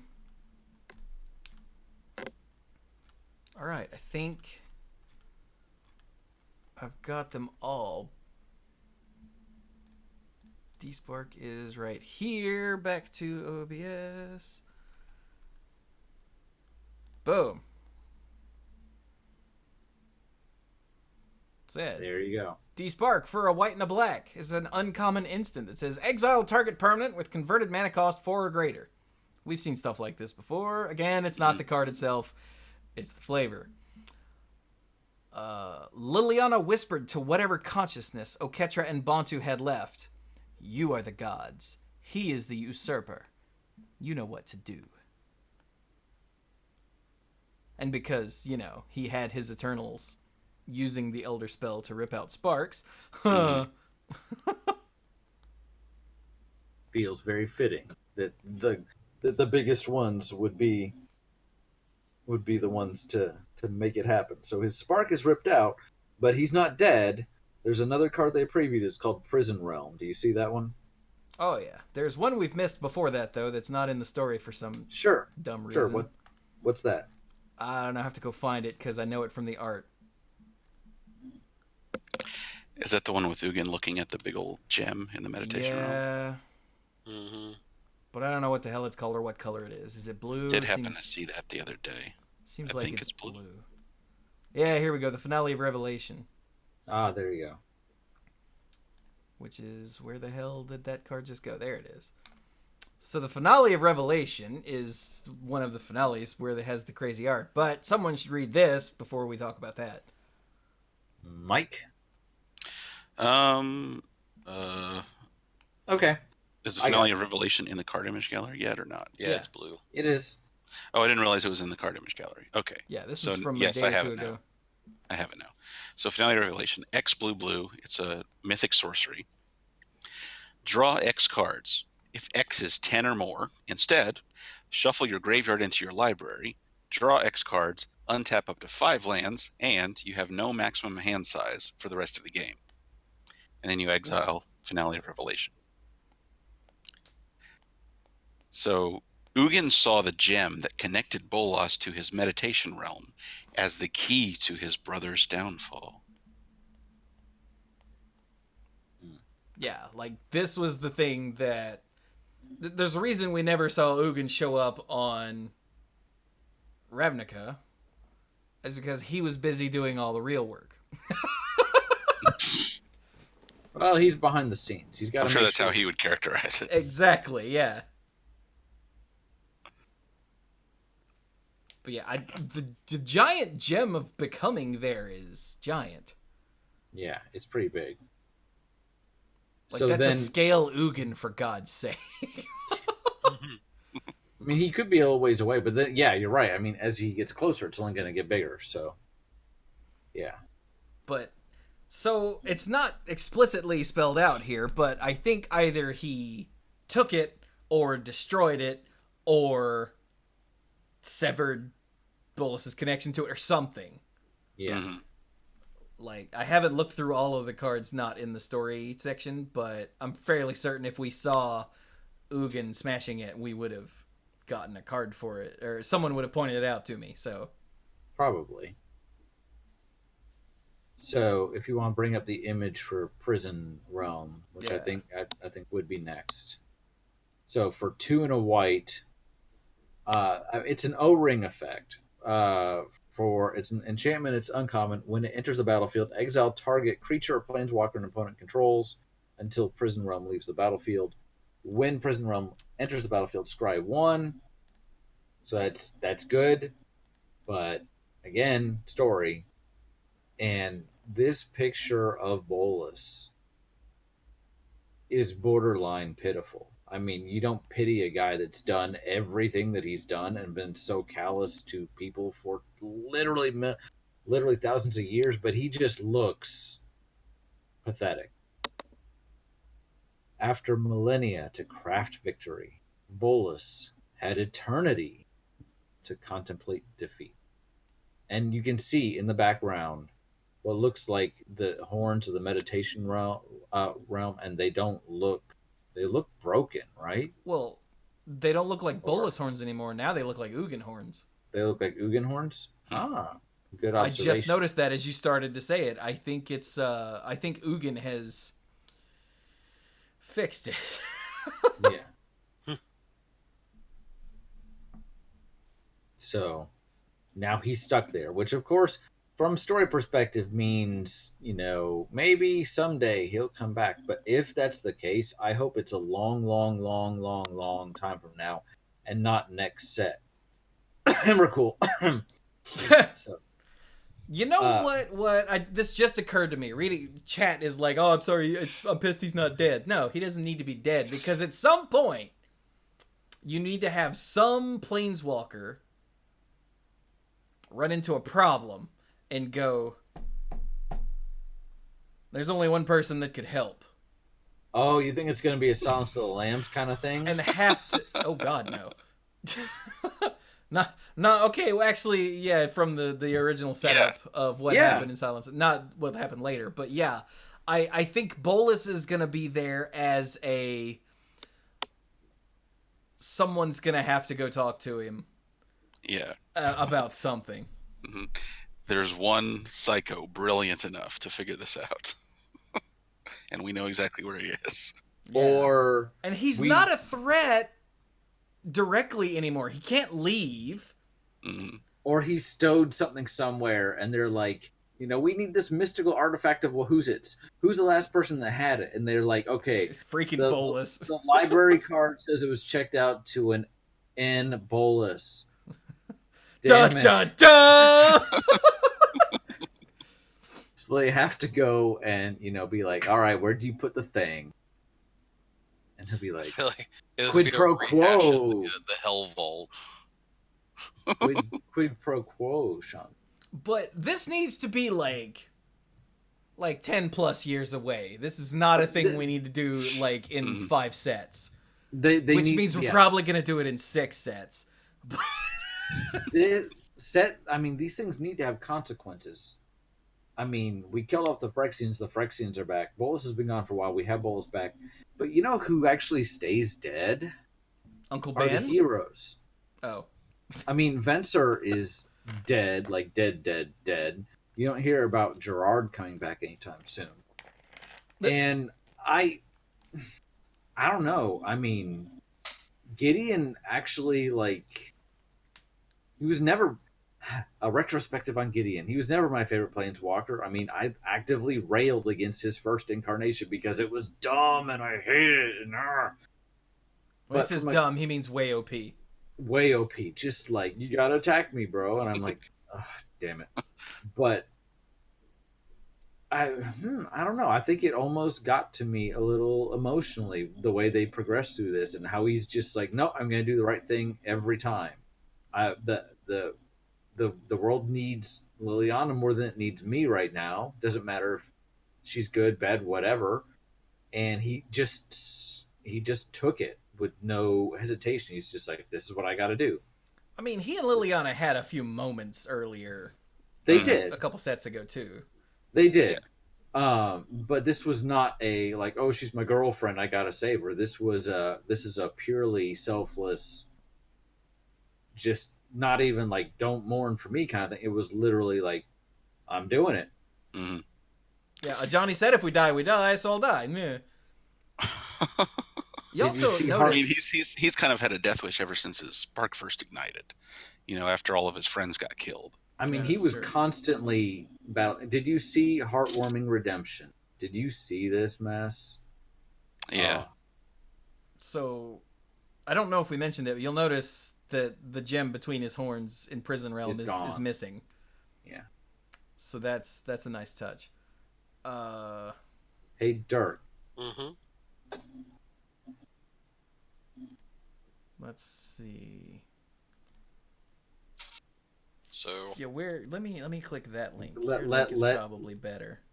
Nope, this is the same picture. Okay, well.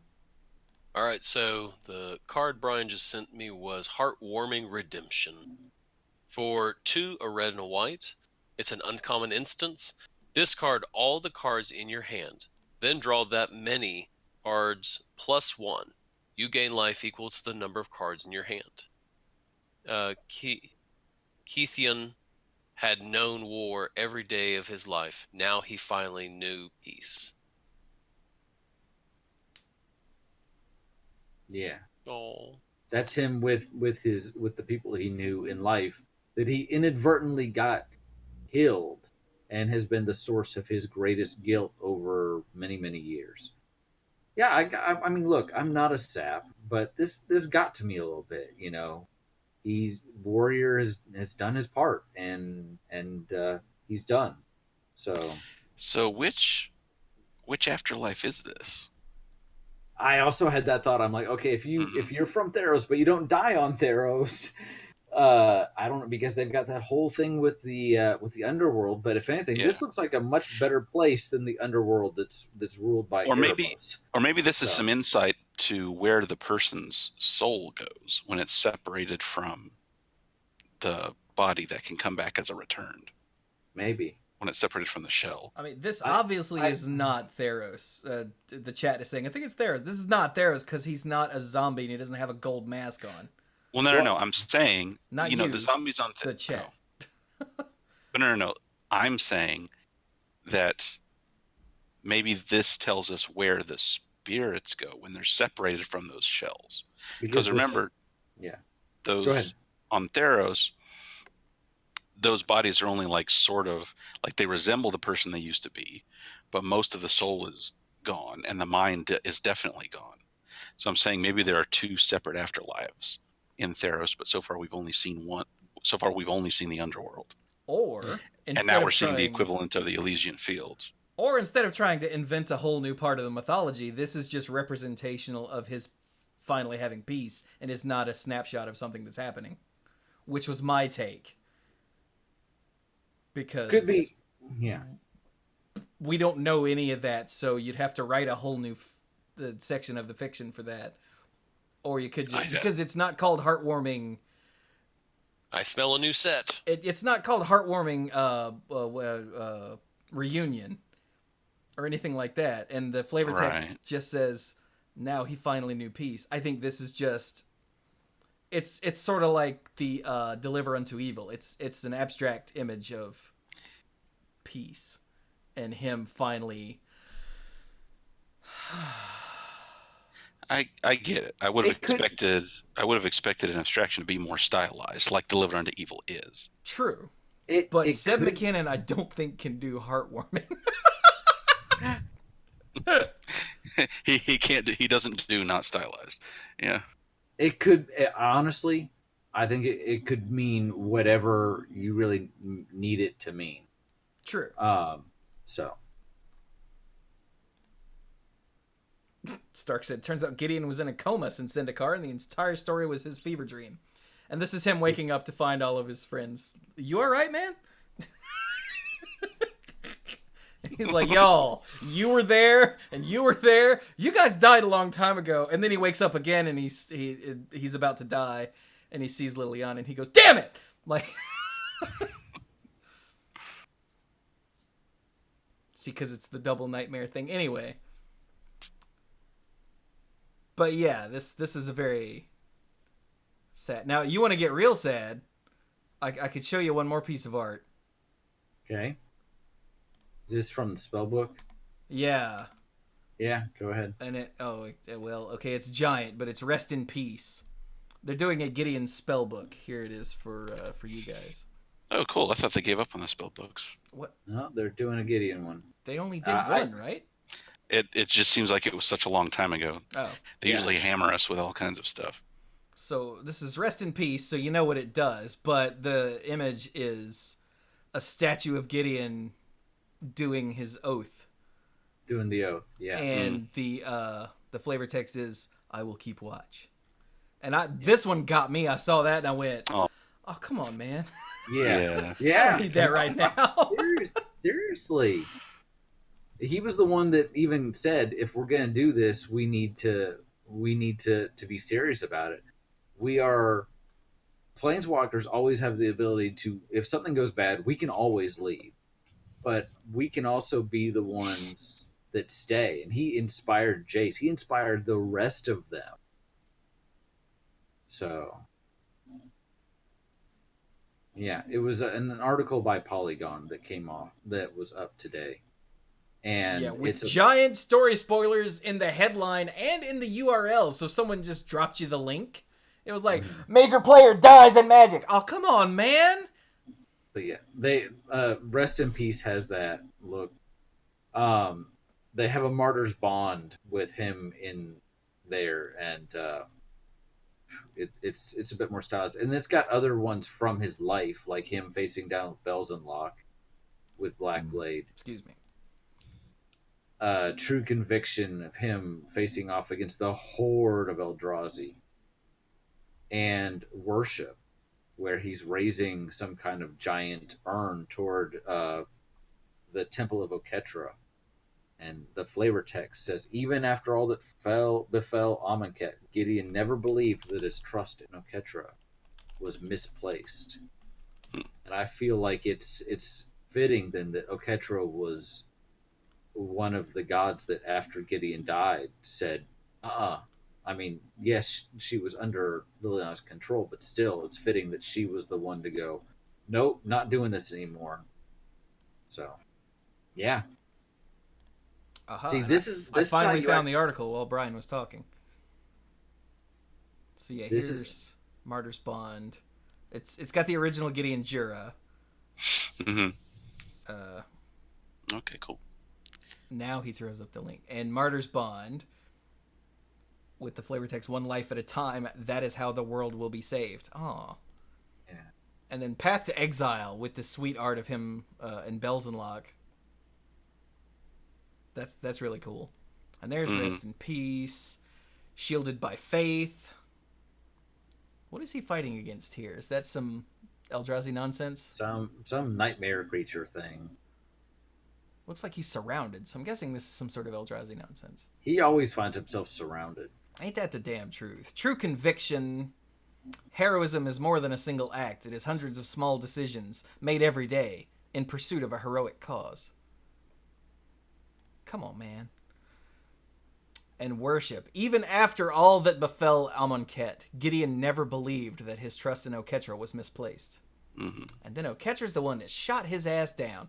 Ain't this about a bitch? And then, yeah, the big one that everyone is losing their mind over is this Black Blade Reforged art. Oh, wow. Check it out. With this one-time use border or frame or whatever you want to call it, and sweet Richard Kane Ferguson art, which is, I mean, let's be honest, it's boner-inducing, right? Like, It's pretty good, yeah. yeah. It's for me. The other cards had more of an emotional impact with what had happened. Yeah, But this yeah, one that's- is just pure testosterone. This is just pure, like, Yeah. yeah.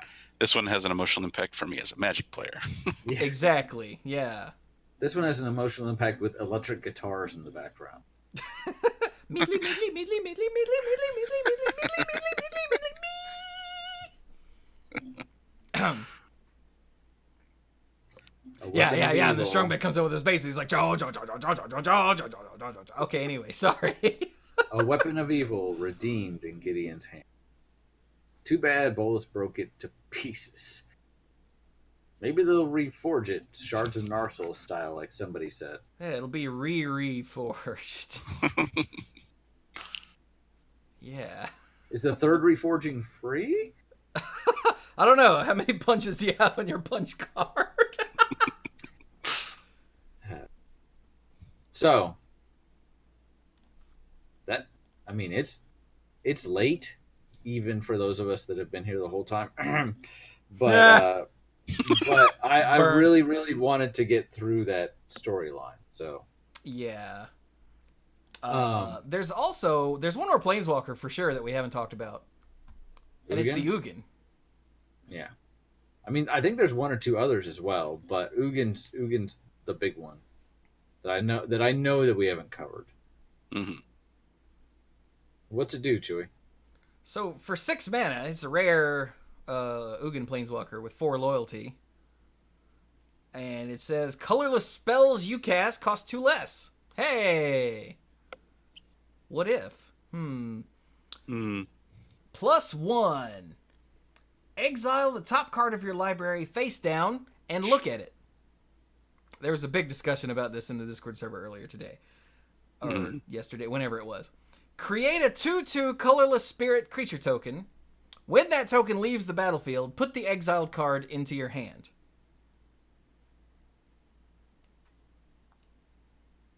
It's weird. It's not quite manifest. Yeah. But it's close. It's neat. Mm-hmm. It's the fact that you exile it face down, but you look at it. It had people losing their minds in the Discord server, and like, does that mean you can get it with Karn? No. Yes. Maybe. I don't know. And it doesn't matter. Okay. -3 because Ugin doesn't appreciate colors apparently. Destroy target permanent that's 1 or more colors. Aw.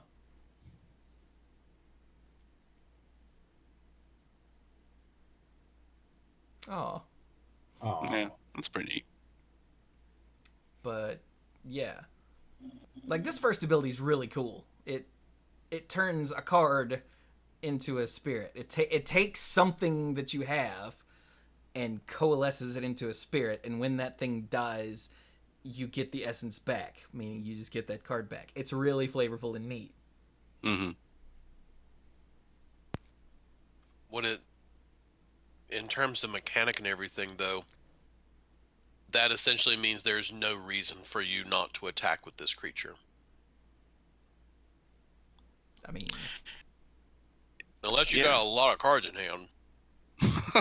Yeah, you don't really have a strong incentive to protect the creature necessarily. It's like you're not going to be sad when it dies because like, ooh, I get a card. Just got this card. Mm-hmm. I mean, granted, it might be your like 12th land, but whatever. Well, and at least you can look at it. So the interesting thing is going to be if you get out more than one of these, like, do you block with the one that you want to get more, or is that signaling too much? Mind games. I was always a big fan of Manifest, so I like this. Oh yeah. All right, so this is like the third time that this freaking card has been dropped in the chat. For God's sake, let's read What? it. What is it? It Well, is- I want to mention Ugin's signature spell first because it's also really cool. Dang it, you're killing me, Smalls. The Conjurant. Yeah, Ugin's Conjurant. Okay. So for X, it's an uncommon Spirit Monk, and it enters the battlefield with X +1/+1 counters on it. It starts at 0/0. If damage would be dealt to Ugin's Conjurant while it has a +1/+1 counter on it, prevent that damage and remove that many +1/+1 counters from Ugin's Conjurant. So they fixed that weird loophole where you could pump up the phantoms with an anthem effect and they would just stay alive forever. They did? Because of it. Yeah, because it only Oh, prevents the while damage it has a okay. while it has a +1/+1 counter on it. Right. So they fixed that little loophole. Thank goodness. I wonder why, when Ugin conjures up a spirit, it's Li Fei from Virtual Fighter. Well, it could be that one of the people he first learned about spirit projection from, and whether or not there was more to life than just the body, but also spiritual awareness, was a human on Dominaria. So it may be that what he's conjuring is an image of his original teacher, plus his horns. Because he's got to sign it. And yes, Applecork, that makes now the fourth time that card has been dropped in the chat. Can we talk about this card so the chat will leave us the hell alone? Sure. Plane-wide Celebration. Have not seen this one. I haven't either. Dirk, it's green. You read it. Because I get the feeling you're about to pass out anyway.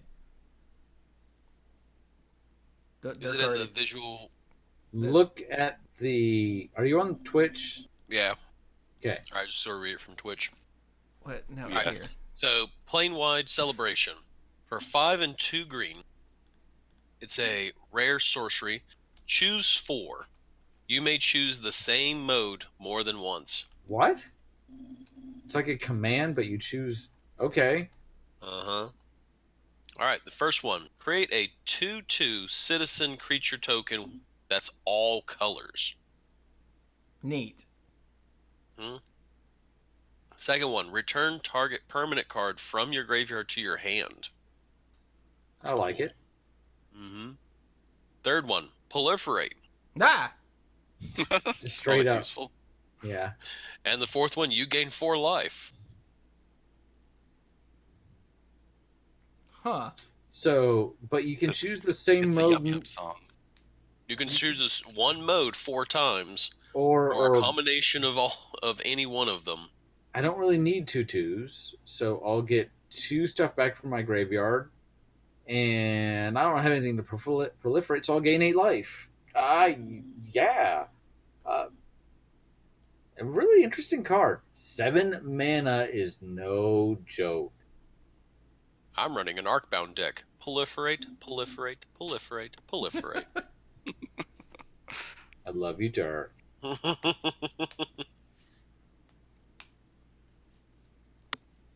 So yay. Yeah. The witch is dead. Long live the guy standing on the statue, whoever he is. Yeah. Squee had the same idea I did. What's that? It's the Yub Nub. It is the Yub Nub, yeah. Man, I know people hate on the Yub Nub, the song at the end of Return of the Jedi, but when they took it out, I got bummed. Yeah. I like both. I know it's not a popular opinion. Usually it's like, oh, OG or bust. I like both. Oh yeah, they're both good, but I was a little like, oh. No, trust me. I grew up with Yub Nub. Come on. But when I was watching the special edition in the theater and you're seeing the other planets and all that, I was like, hey, that and some of the stuff that we only saw in the prequels, I was like, yeah, okay, I can deal with that. I like that. So they both have their place. Yub Nub keeps the hating Christians and ghosts away. I've said it before. I'll say it again. Hayden Christensen is not a bad actor. He's not. If you ever saw Life as a House, he is really, really good. You want to talk about hitting you in the feels? He played the actor the way they wanted him to. Yeah, he had a bad director and nothing to work with. Yeah. I said it. And Anyway. questionable lines. All right. And speaking of Star Wars, you know what? As I hate to be that guy. I've got to go. I'm going on a long trip tomorrow, and I've still got some stuff I got to do tonight. So I don't want to throw that out as an excuse, but it's 11 o'clock. I got to go. Brian was here at the beginning. No. My final thought, speaking of Star Wars, yes, I always come back to that, is I have seen the new trailer a couple times. I'm trying to stop watching it because I probably need to do other things with my life, but just so awesome. I mean, if you don't love Rey flipping over a TIE fighter, what is wrong with you? What else do you want out of life? They want a badass Luke Skywalker. That's what they want. Yeah. Oh yeah. Are you not entertained? I realized The Last Jedi was not everyone's cup of tea, and some people loved it, some people hated it, some people didn't like it for various reasons. That's fine, but can we not all yes, TIE Interceptor? I know the difference. I grew up with a Star Wars trading card game. I knew all the nerdy stuff. I'm sorry, TIE Interceptor. But can we not all just come together and just for once look at this and go, yeah, that looks really neat, and yay Lando, and yay everything. And that last laugh, I was like, wait, what? Because so if you haven't seen it, just I don't know, just go see it. All right, you gentlemen, have a wonderful night, have a wonderful weekend, and I will talk to y'all very soon, and hopefully I'll see some of you soon at a pre-release near you, because why would we go somewhere that's not near us? Right. Good night. Good night. Good night. See, here's another card that should have been in the damn story. What? Yeah, it's even called out as a Act 3 story spotlight. Oh, I don't know what you're talking about. Oh, I'm sorry. Plane-wide celebration. Oh, well, that's because it was previewed today, so it won't go up in the story scenes till tomorrow. Oh, okay. Yeah. That's a good point. But the finality of Eternity is another one of those. I guess because Act 3, Scene 3 was getting long. But they could have broken it up or something? I don't know. They could have had, they had 10 scenes in Act 2. Yeah, like they could have They might have compressed had 2 of those and had an extra one in Scene 3. So have the Gideon side of things and then have the Liliana side of things. But anyway, it's finale of Eternity for X Black Black. Oh, it's the black one. Okay. Which is a mythic sorcery. Destroy up to 3 target creatures with toughness X or less. If X is 10 or more, return all creature cards from your graveyard to the battlefield. So it's another one of those really cool X spells that's fine at whatever X, and if X is 10 or more, it's ridiculous. But the art is Liliana. It looks like she's actually potentially smashing Bolus's gem, but I can't really tell. I think that is what happened. I think that's what's going on. Mm-hmm. And the flavor text is so key. When you rule by fear, your greatest weakness is one who's no longer afraid. Oh, God, right in the feels.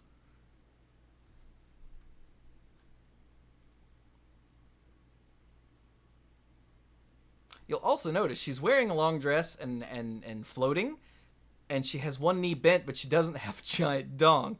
Because Darkin kept track of all of that.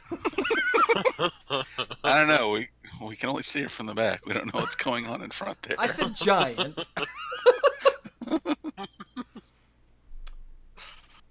But anyway, yeah, this is a powerful flavor text, especially like outside of the story, just in general. Like, it's very. Mm-hmm. It's applicable to various and lots of aspects of life, and I think that's like everything from I don't know, oppressive political regimes to abusive relationships and all manner of things in between. It's really powerful, and I'm very glad it made it onto a card where Liliana is hell knowing at Nikolas. Yeah. But I'm guessing now that it's 11 o'clock, we should probably stop the episode regardless of how many other cards we've missed. Because, again, the story spotlights are so plentiful and deep that we don't have time to just go look at all the other stuff.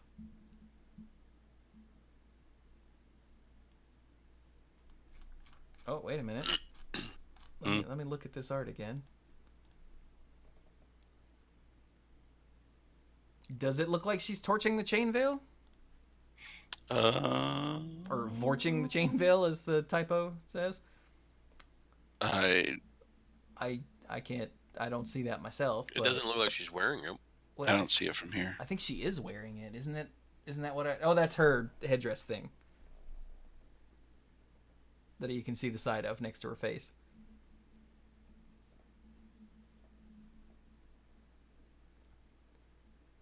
I don't know.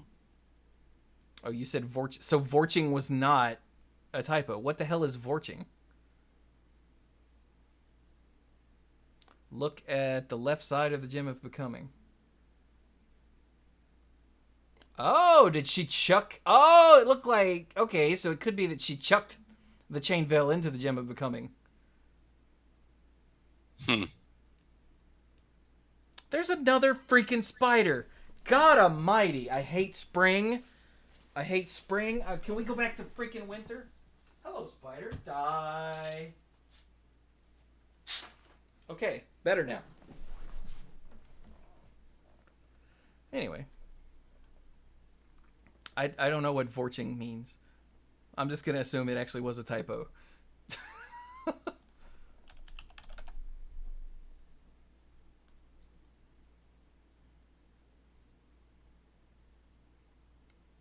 Anyway, so shall we just kill the episode then, gentlemen? Yeah. Okay then, do so. Well, my final thoughts. There you go. There. I actually had one I was going to mention, and then we got sidetracked and everything. And I can't remember what it is.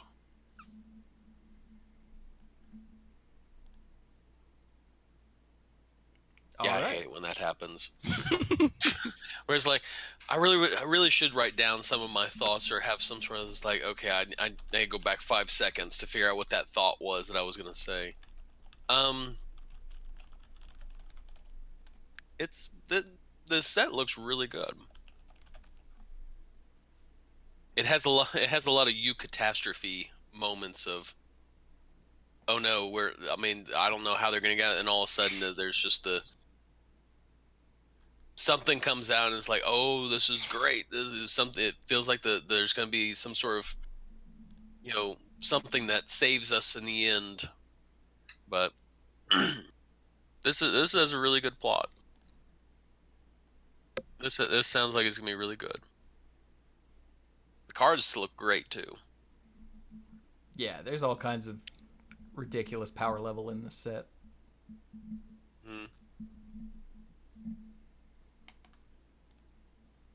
But yeah, that's all I've got in terms of final thoughts and everything, especially with regards to this set.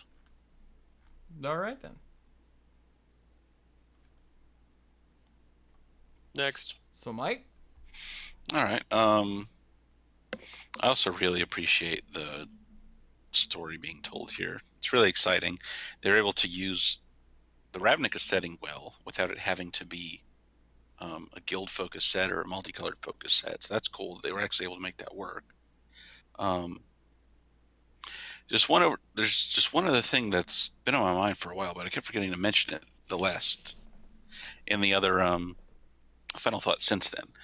Remember when we were looking at our own preview cards and I mentioned the eternalized dragon that was getting taken out of the sky on one of ours.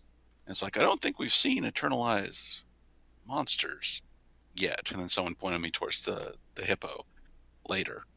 I realized later, I think it was just the next day, that I was wrong in saying that, because in Hour of Devastation, we saw an eternalized Amit, we saw a Manticore, and I think a couple of other things. But I had just forgotten about them in that moment. Oh, clearly we all had. Yeah.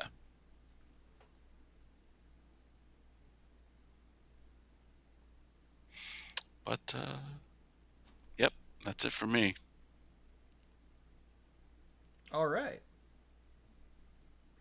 Well, I got nothing. So, hey, if you like what we do here on the Mana Pool, on twitch.tv/the Mana Pool, where we live stream the Mana Pool and Monday Night Magic, and I play games here on other nights, then you can come here to watch it live.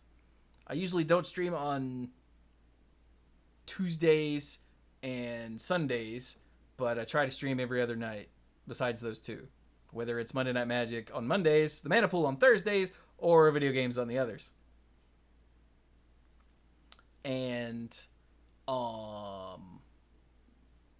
if you can't make it live, then you can go to youtube.com/the Mana Pool, where I put up the video version of the podcast, both podcasts, and video stuff of all the games I play. So at the moment, what's going up is a bunch of Hearthstone, because it's a new set, and I'm trying real hard to hit Legend in Hearthstone on the ladder, which is the equivalent of Mythic in Arena. And Super Smash Bros. Ultimate, the World of Light mode. Those are the two things that are going up pretty steady on the Mana Pool right now. So go check that out. There's all kinds of really neat stuff. The World of Light mode is the single player mode in Super Smash Bros. And it's purely for entertainment purposes. So if you just want to watch me fight against crazy nonsense, then that's where you go. And yeah, if you want to help support what I do with this ridiculous amount of content creation, there's one YouTube video that goes up every day minimum. On podcast days, you get a second one to go with it. And sometimes you get a second one to go with it anyway. Like if I were to do like a Chewy vlog of some sort. I think I've got one that I need to record and one that's already been recorded. So in those days, I'll have a gameplay video to go up with it, you see. Or it'll come out on a podcast day. Whichever one of those. But yeah, if you want to help support what I do with all of this insane amount of work, go to patreon.com/the Mana Pool and become a lifeguard. Yay! There are several tiers of lifeguard. The uncommon lifeguards get early access to YouTube videos and to... What's the other thing? Oh, Mana Pool episodes. Duh. The rare lifeguards get the early access and get access to the odds and ends, which is a behind-the-scenes thing. It's everything recorded before and after both Monday Night Magic and the Mana Pool that is uncensored and unfiltered. And the mythic lifeguards get the early access, the odds and ends, and the sponsorship shout-out on both podcasts and on the end screen for all the videos that go up each month. Thought I saw another spider. I did not. I would like to thank our mythic lifeguards, Kim Ho, Andrew Hunt, Al, Lance Delicious, Tim Uhellis Are You, Connor Kennedy, John Morris, Alex Gonzalez, Jeff Spencer, Stuart Slaw, PJ McMullen, Sophia Bertain, Casey, Fayen Says, Danny Liao, Jason Doan, Cody Buckowing, Jake Jansons, Jason Kaus, Brian DeLucci, Stark Maximum, Keith Moody, John Parker, Violet Moon, Aleph Cat, who is back on the internet now. I'm very proud of him. Dan Holm, Bartle, Mike Millerburn, and the Beastfather, Aaron Goodwine. Thank you all so very much for your support. I quite literally could not do it without you. And thanks to all of our lifeguards at every tier, no matter what tier it is. I really do appreciate it. You all help me keep the lights on while I continue to just vomit out in a ridiculous amount of content. Yay. So with Yay. that, we will be done with the mana pool number 550. Like Squee said, that's like 55 real podcasts. He's not wrong. Wait a minute. I just realized something. What? What? And maybe I'm just missing it. Have we seen on a card anywhere the moment that Jace snaps Vraska out of it and she switches sides? No. We talked about that before you got here. It was apparently done off camera. That's a pretty serious Chekhov's gun violation right there. Yup. It is. All right. Apparently, there were a lot of issues with some of the ways the story went in Ixalan and its relationship to everything else. Yeah, I got the impression from some of the scenes in Dominaria that they just kind of ignored Jace's character development that happened during Ixalan. That kind of annoyed me. Yeah, it annoyed a lot of people. It even annoyed me, and I didn't read any of the damn stories. And I'm like, come on, man. Oh, well. But anyway, so I forgot where I was. But anyway, this has been the mana pool number 550, which is not a small number. Thank you all so very much for listening, and go play some Magic.